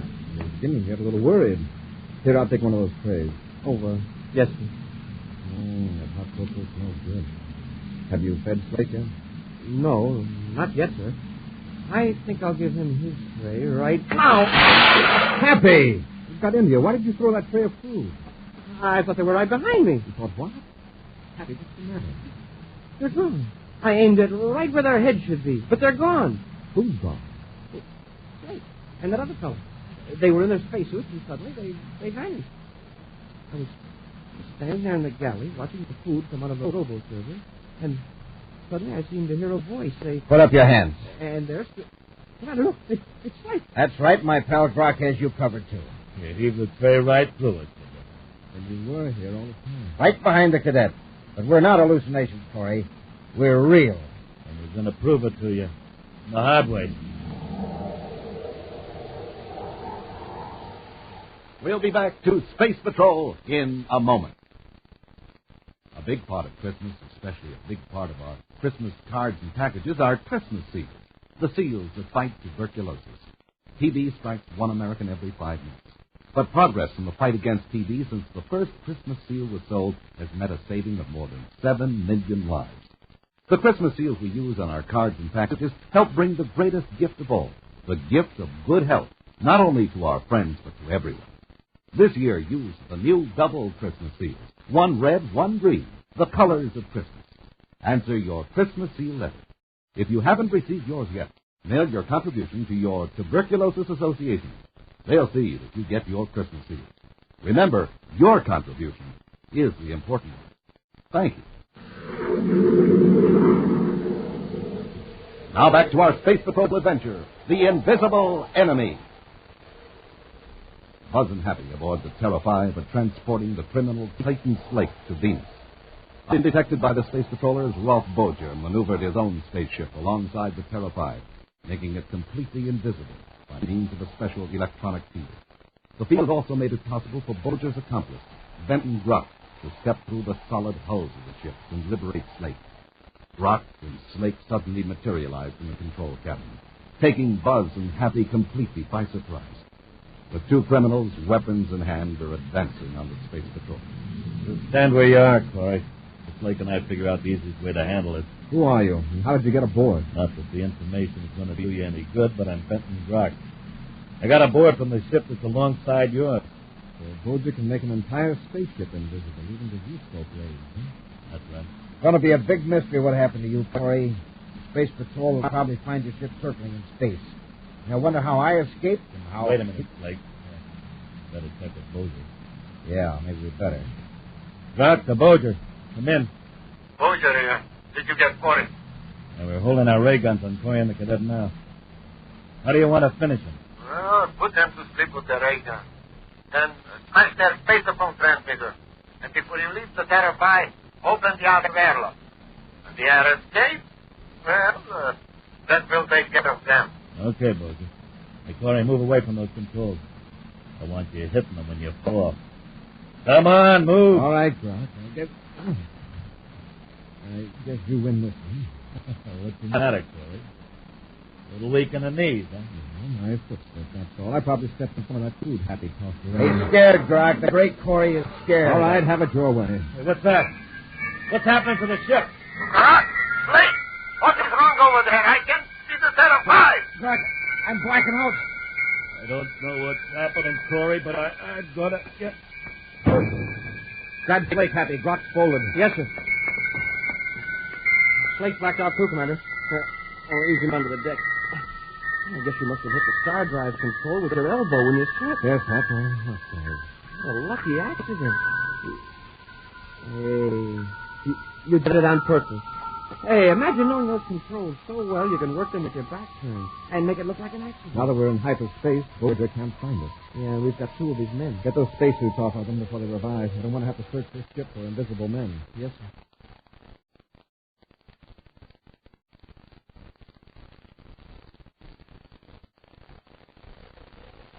I've got our hyperspace vector figured out, sir. We'll be cutting back into regular space in a few minutes. Good. I think Gruck's coming around now. Gruck, snap out of it. Gruck, can you hear me? What happened? You're in hyperspace. You're as invisible to your pal Boger as you were to us. Hyperspace? Stardrive.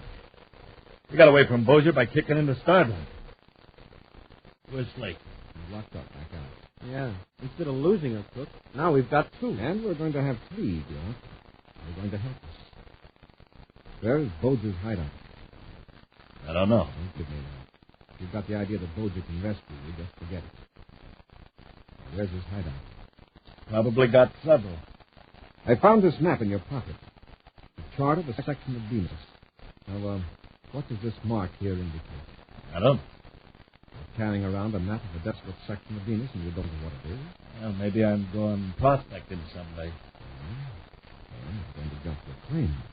What do you mean? If this map had nothing to do with Boger, you wouldn't be so evasive. Cap, we're coming out of Star Drive. When we pull out, set a vector for Venus.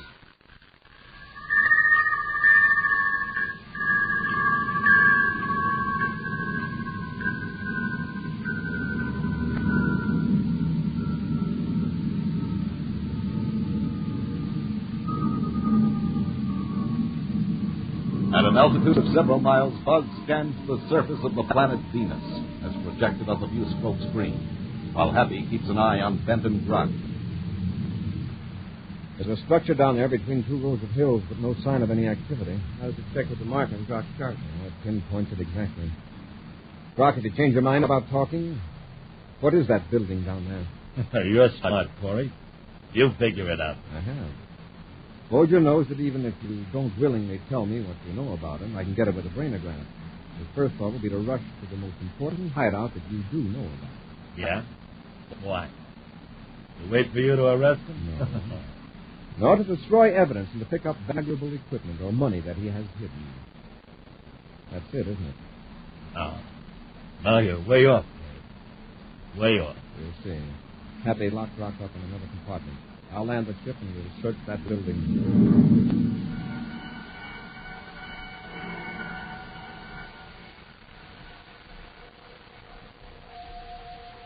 With Rock and Slate securely locked up in the ship, Buzz and Happy landed Terra 5 a few hundred yards from the low, sprawling building in the Venus Hills. Now they stand before the heavy front door. Probably it'll be a job to break it in.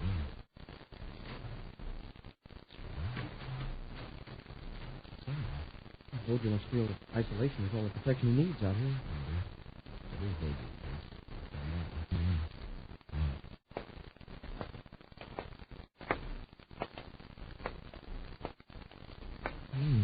Sure seems deserted, all right.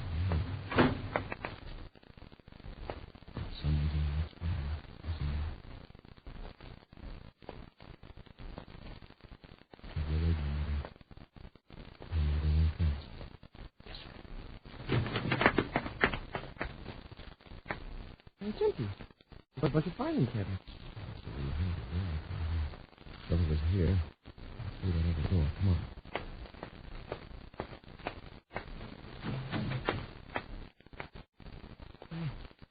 No one's in here either. Say, look. It's some sort of a lab. There's no other door. Whoever came into this room is still here. Sure, there's no place to hide. Or do you need a place to hide? Huh? Oh, the ultra-vibration field. And he can be invisible. Tap the door. Too late. We're locked in. That's right. You walked into a trap, Corey. It's Bolger, all right. He's on the other side of the door. And the state from you is if I were a million GUs away. Let's hit that door, Hap. Yes, sir.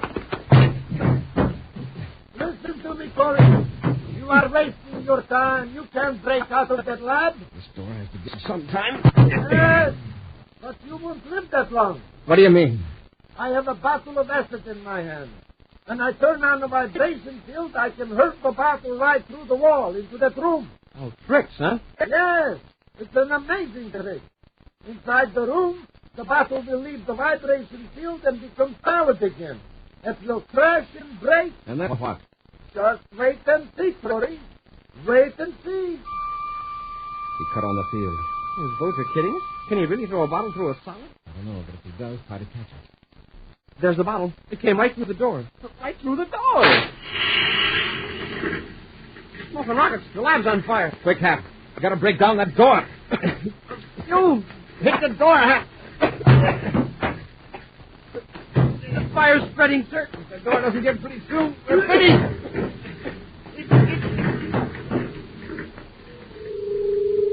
Back aboard the Terra 5, Benton Rock sits on his bunk in the locked compartment, moodily contemplating his fate. At a strange sound, he raises his head, then leaps to his feet in amazement as a figure materializes just inside the bulkhead. Bolger. Surprised about? Bolger, listen. Coy and the cadet are searching your hideout. Yes, I know. They came in while I was finishing up a few details. You were here? Well, where's your ship? He didn't see it. Of course not. I left the field on. It's invisible. What about Coy? I expect he and the cadet are having a rather hard time right now. There's our friend, Slade. 2 compartments aft, I think. That's fine. Stand close to me. I'm going to turn on the field up high enough to include both of us. All right, Grock.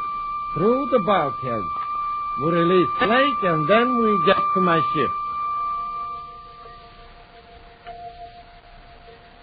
In the burning laboratory, Buzz and Happy are exhausted from their efforts to break down the door. Nearly overcome by smoke from the flaming acid, They prepare for another effort. I'm only good for one more smash at the door, sir. From the smell of that smoke, that's pyronectic acid. If we can find a chemical to neutralize it, I wouldn't know it if I saw it. I'll start looking through these cabinets. Oh, nothing here that's any good. No chemicals at all in this one. Just belts. Maybe we'd better take one last try at the door. Yeah. These belts, they're just like the ones Brock was wearing. Put one on. They can get us out of here. Yeah, I suppose you haven't cut off that field transmitter. Better work fast. I'm going to give my belt a trial. I'll turn the control knob until I can put my hand through this cabinet. Hey, he's got it, Commander. Turn yours number 4, Hap. Yes, sir. Got it. Okay, come on. Walk through the door. We made it. Cut the vibration control. Get to the front door. Be careful. We'll just stay maybe around. Yes, sir.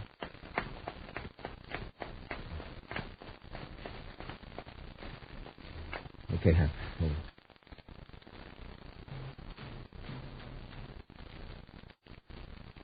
It's clear, sir. Over there. Damn. Bolger, Slake, and Grock. Keep back in. They don't see it. Doesn't look like they're coming here. Where are they headed? Probably to Bolger's ship. The ship? The ship must have landed a long way off. It's got the invisibility field in it. They didn't see it when they landed. Oh, see. Well, we have to stop them before they get to the ship. We can't see it. We don't want them to see us first. How about making ourselves invisible? We don't have those special electronic spectacles. Putting this belt control up a few notches would make us invisible, all right, but we'd be blind. How come? Probably because our optic nerves and the retinas of our eyes would be transparent to light. Without the goggles to rectify the light frequencies, we wouldn't do anything by being invisible. If we could get behind them and sneak up. That's our only chance. We'll pass behind that thick clump of trees. We can make it to the trees with these thick trees. Yeah, but provided they don't change their direction. All right. Let's go.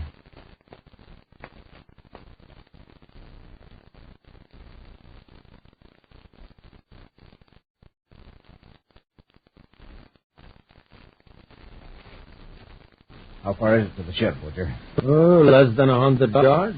It's just this side of the big green slope. Imagine being that close to a spaceship and not being able to see it. Mm-hmm. You're seeing the oak right through the hull, Gruff. One thing, sure, Woodger. We really took care of Corey. Look at the smoke and flames shooting up over that clump of trees. Yes. The laboratory is in an inferno by now. In a few minutes, the entire building will collapse in flames. I gotta hand it to you, Woodger. Corey sure met his match this time. There is nothing in our way anymore, gentlemen. Incidentally, I will have to board the ship first and cut off the field transmitter. Why? To materialize the ship. Otherwise, you couldn't stay to get aboard. And you would pass right through the hull. Oh, sure, I forgot it. Look behind us. What are you? That? I thought you said you'd finished. Listen, Happy. Yes, sir. Bolger, do something. Let go of me, Corey. Bolger, help us. He's gone. Vanished.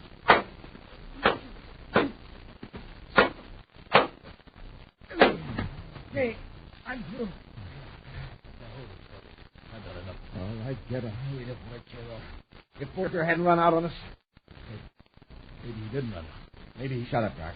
Commander, you can hear what Brock said. He might have run after weapons. And being invisible, he could pop up any place. Yeah, you better let us go, Corey. Bolger will be back with a blaster any minute. It'll work just like that bottle of acid back in the lab. Yeah. Only this time he won't miss. He's probably aiming at you right now, Corey. Point blank. What's that? It's your pal, Bolger. He's deserting you. Oh, an invisible spaceship blasting him. That's the strangest sight I've ever seen. I mean, it's the strangest sight I never saw. We'll figure it out later, Hank. Let's get these men back to the ship. Then we'll work out a plan to trap Bolger. Yes, sir. And the next time he shows up invisible, if he's invisible the next time I see him, if I see him, I'll grab him. A preview of next week's Space Patrol adventure in just a moment. At this particular time in our history, millions of young men throughout the country are faced with military obligations. If you are a young man between 17 and 18 and a half, You can start fulfilling your military obligations right in your own hometown by joining the National Guard. You can go to school or hold down a job at the same time. You will go on active duty only if your outfit is needed in a national emergency. But the Guard offers many advantages and opportunities for its recruits. These include extra income, learning new skills, pilot training, retirement benefits, and sports and social activities. Get the facts about joining from your local National Guard Armory. Now a preview of next week's exciting Space Patrol adventure. Buzz and Happy are in the Jupiter City atmosphere plant, searching for a powerful bomb hidden by the criminal Boger. Commander, listen. Hear that? It's close to us. Here, this way. There it is. I have to figure out how to deactivate this thing. 10 seconds, Commander. It's getting ready to go off. If this isn't the right control, Jupiter City will be blown off the planet. Be with us next week for the thrilling Space Patrol story, The City of Hidden Doom. Space Patrol, created by Mike Moser, starring Ed Kemmer as Commander Corey and Lynn Osborne as Cadet Happy, was written by Lou Houston, produced and directed by Larry Robertson, executive producer Helen Moser. Other players were Norm Jolly, Ken Mayer, and Bela Kovac. Lee Zimmer speaking. Don't forget to tune in next Saturday at the same time for exciting adventure on Space Patrol. This program is broadcast to our armed forces overseas through the worldwide facilities of the Armed Forces Radio Service. Space Patrol came to you transcribed from Hollywood. This is ABC Radio Network.